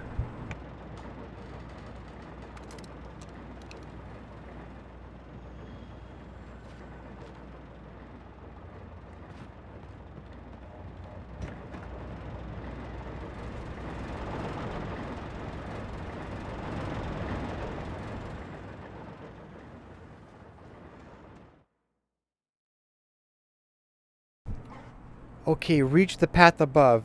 After finding strange manuscript pages that seem like his own handiwork, Wake comes under brutal attack by strange, shadowy men. He fights for his life as he makes his way towards the gas station.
I'll be right back in just 1 second. Bear with me here.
Okay, I do apologize for that short little delay.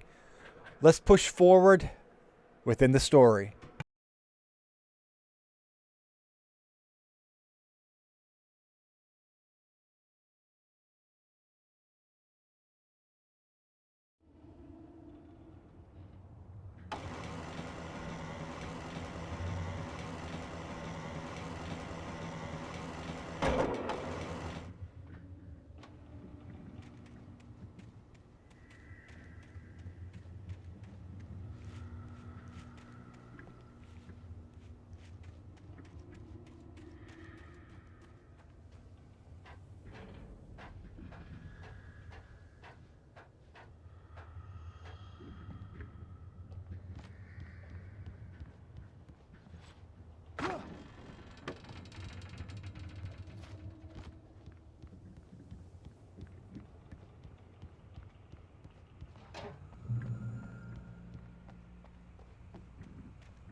So we have another radio signal here. Let's go ahead and trigger that and see what comes up on the other end of this radio transmission.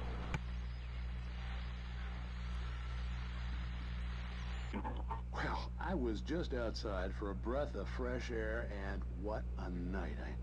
I know most of you are probably in your beds by now, but if you're still up and around, take a moment. Step outside for a spell and breathe in deep. The weather is absolutely still. The sky is crystal clear. It's like the forest is quietly breathing along with you.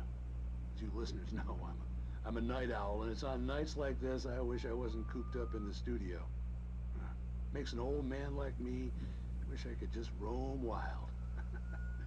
But here I am, And who'd keep you company all night long if I weren't? It looks like I'm not the only one staying up late. Caller, you're on the air. Hey, Pat, it's Maurice Horton.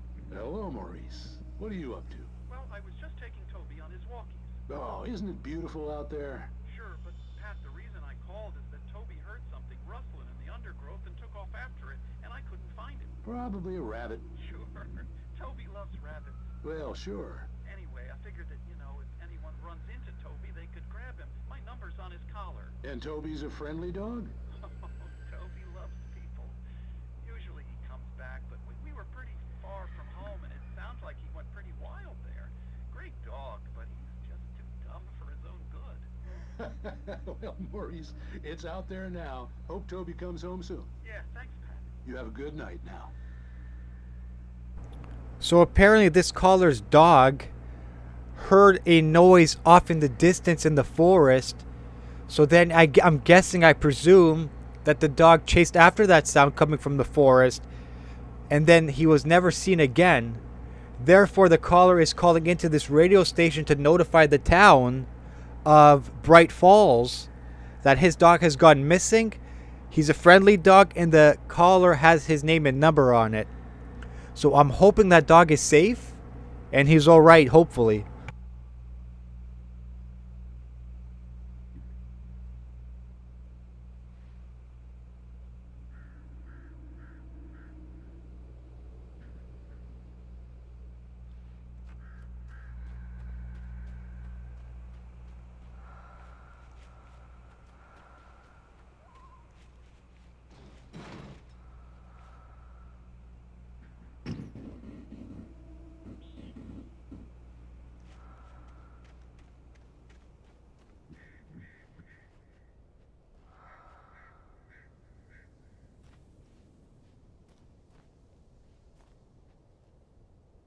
So that right there says Bright Falls, Light and Power.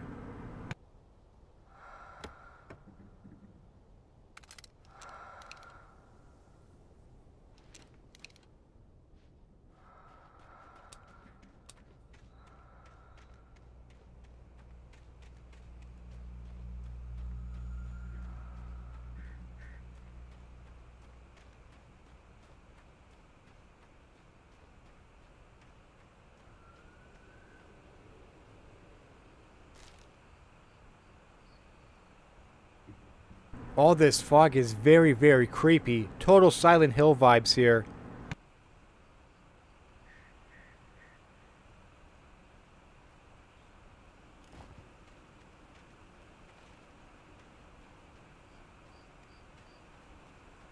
The gas station was closer now, its light welcoming in the darkness. Paul makes the best dogs in the state. Belly Burster is the best with no cuts. Hamster Dog is second best. The famous dog is...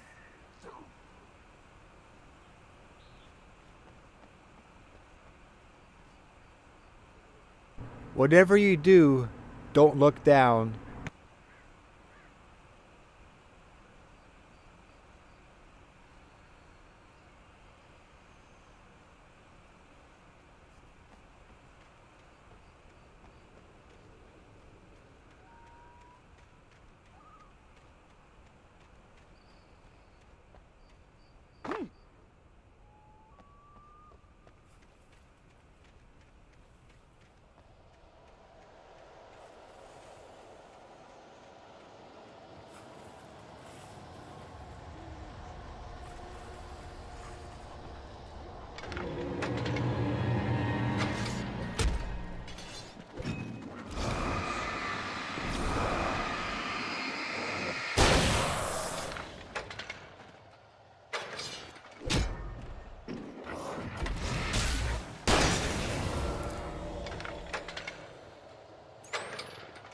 This bloody generator takes 3 pulls to get it started.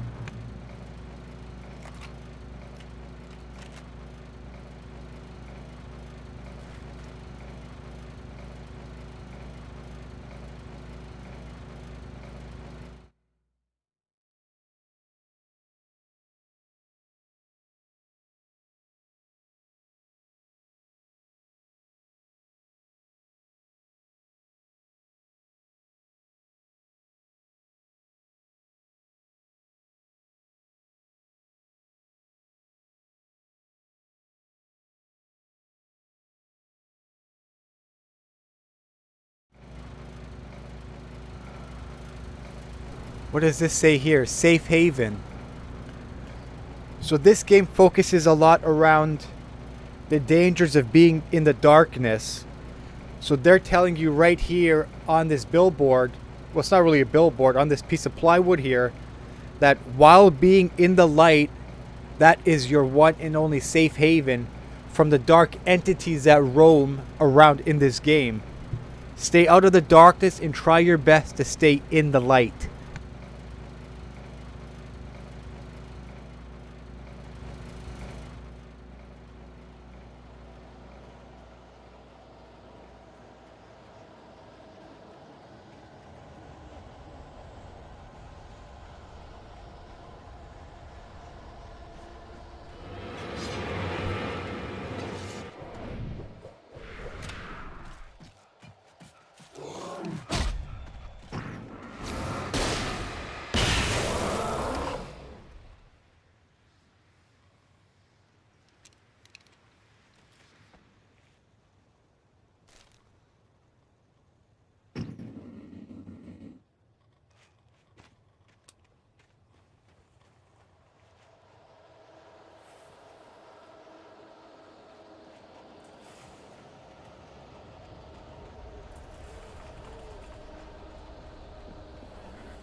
You are always safe within the light.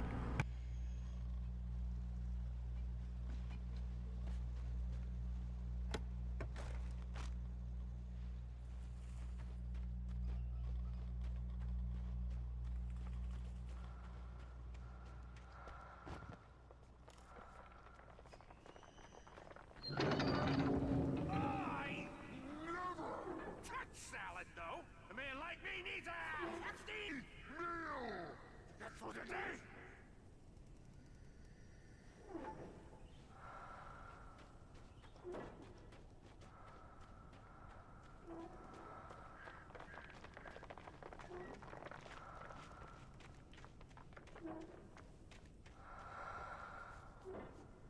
These tiny little treasure coves or treasure chests here in the game, they're a little bit too easy to find. In my opinion, what they could have done differently is instead of putting all these arrows up, maybe just add one arrow and let the user or let the person playing the game really have to dig deep and find it hard on their own. It's very, very simple to find these little treasure chests they bury throughout the game.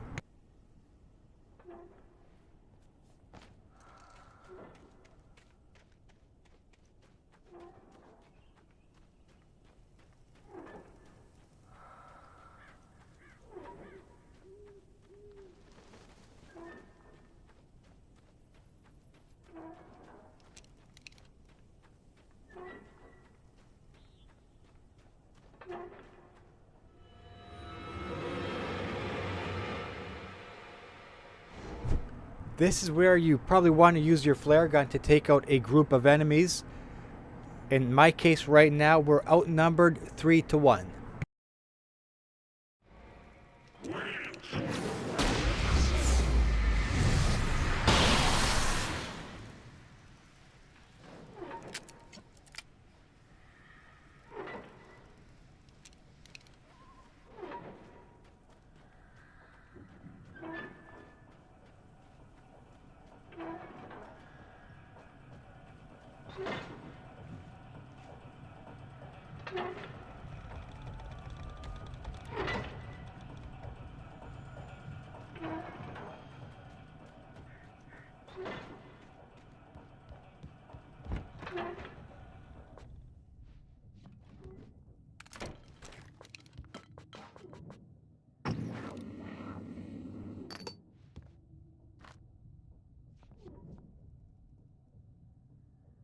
Okay, so I believe if we hit this green power button here, the TV will somehow turn on its own, greeted by Alan Wake himself, and he may actually relay a message towards us.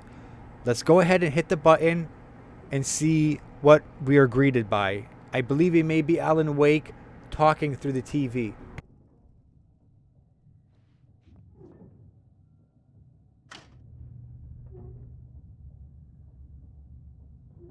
Or maybe not.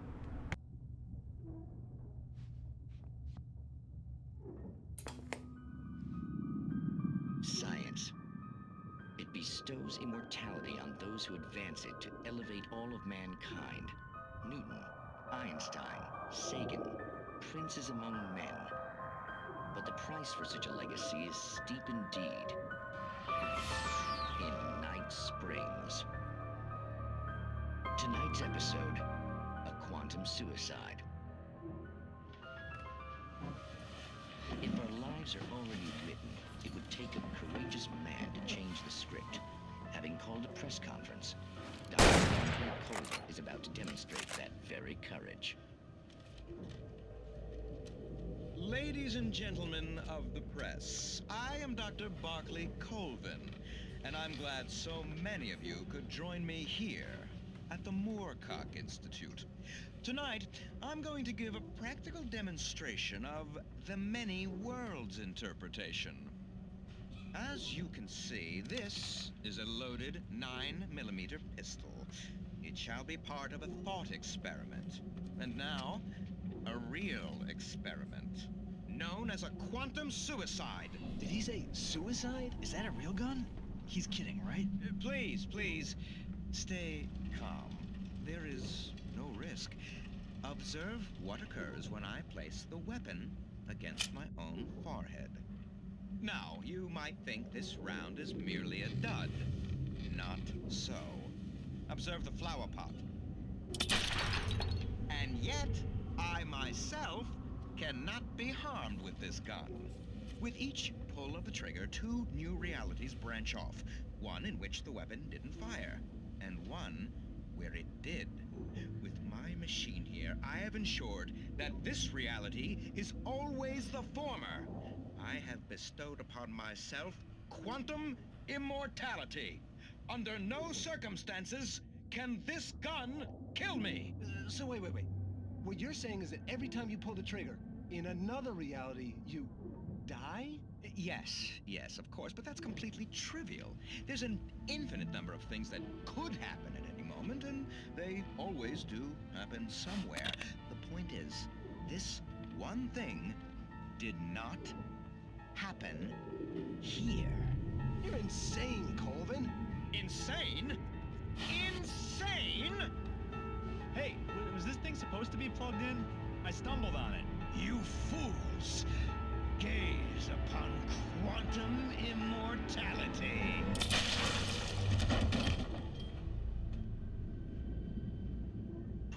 Poor Dr. Colvin, felled by his own hubris or the ignorance of the masses. Perhaps he should have left the crate unopened, the decaying atom unobserved. Curiosity often kills the cat. Night Springs. Oh my. I think we all know what just happened right there. Sometimes it's better to leave. It's better not to always turn over the stone to see what's on the other side of it.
Too cool!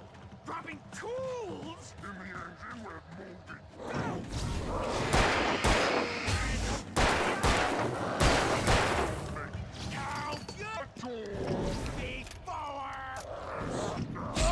Misplaced tools got me! Has destroyed more than one car!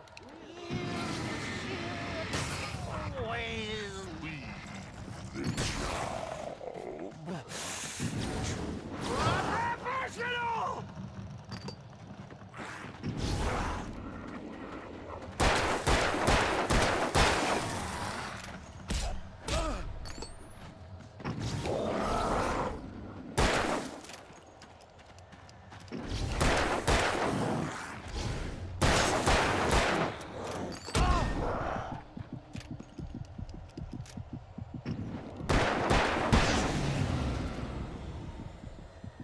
Down goes Carl. Stucky's body vanished, leaving behind only a lifetime of nightmares to come, assuming I'd reach the lights of the gas station alive.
I recognized the parade float I had seen in Bright Falls when I first arrived with Alice.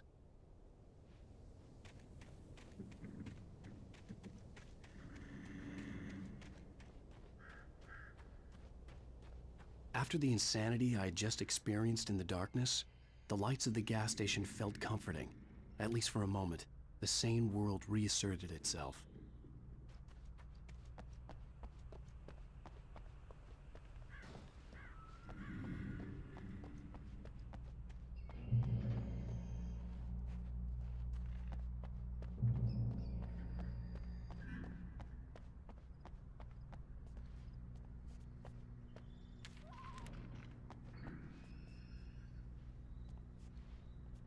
The Deer Fest had been 2 weeks away when we arrived. If the day count on the banner was right, I was missing a whole week between the night we got here and now. So essentially what Alan is saying there is he is somehow, some way, being involved with some sort of time travel. Either he's pausing time, he's going ahead of time, or he's going back in time. This may be time travel here.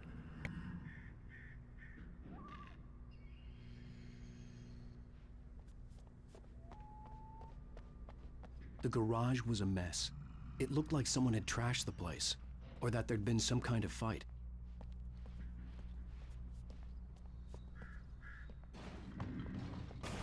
All right. I'll keep writing. Outside, there's only darkness. Outside the cabin, outside the story, there's only darkness. I can feel her presence in the dark. Just now, I could smell her perfume in the room. I'll reach her. I'll fix it up. I'll bring her back. The story will come true. If I stop, she's lost. I don't believe this. It'd been me on the TV, talking crazy. Was I losing my mind?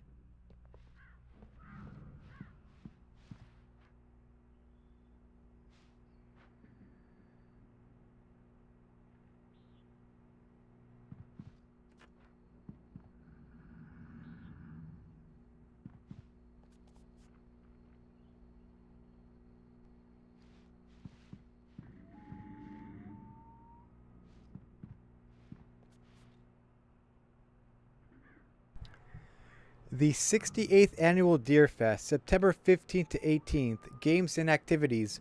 Raffle tickets, fishing competitions, pie contests, and surprise competitions. Live music.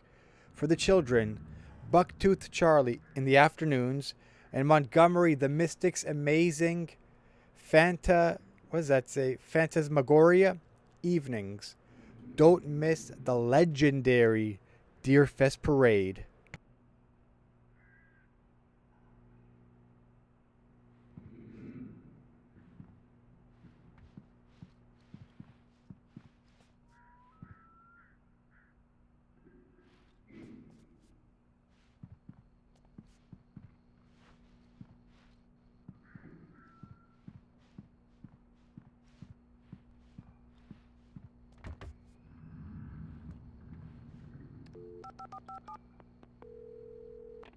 Bright Falls Sheriff Station.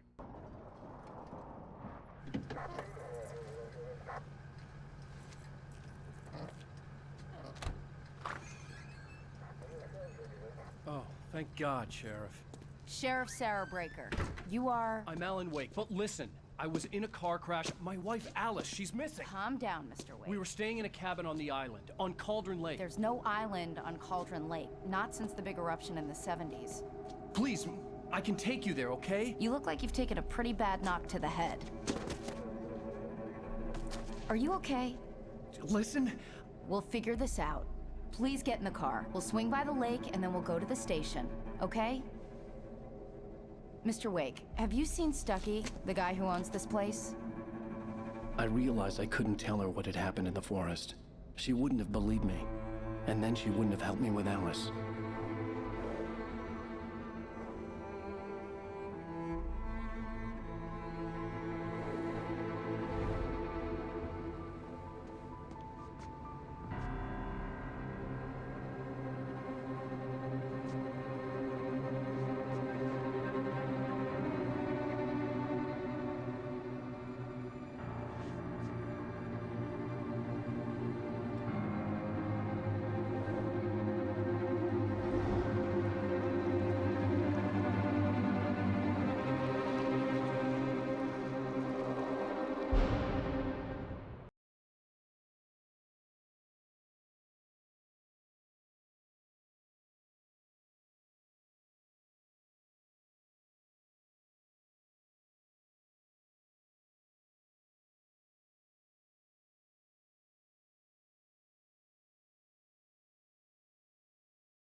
I came to Bright Falls with my wife, Alice. Thank you for coming here with me. I thought maybe you could write here. I don't want to hear it! God damn it, Alice! Now, she's missing. Alice? Alice? I woke up behind the wheel of a crashed car. I'm missing a week. I was attacked by shadowy men straight from a nightmare. The sheriff took me to the lake Alice and I had stayed at. But the cabin had disappeared.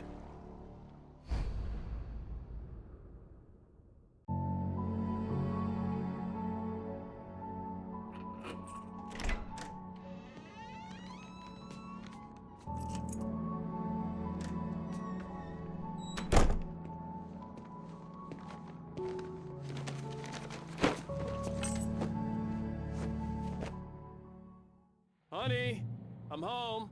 Back here, sweetie. How was it? Worst weather I've ever seen. You should put some coffee on. It'll warm you up. So I think I shall resume episode 2 starting tomorrow night, which is essentially today, Saturday. So thank you all for whoever tuned in tonight to watch. Thank you very much. Please make sure you are subscribed to the channel so you don't miss another live stream. Like the stream, hit the notification bell, you know, all that good stuff. And I'm hopefully to see you tomorrow, which is essentially today, Saturday evening, for part 2 of Alan Wake. Live commentary, live playthrough. Till then, good night, folks.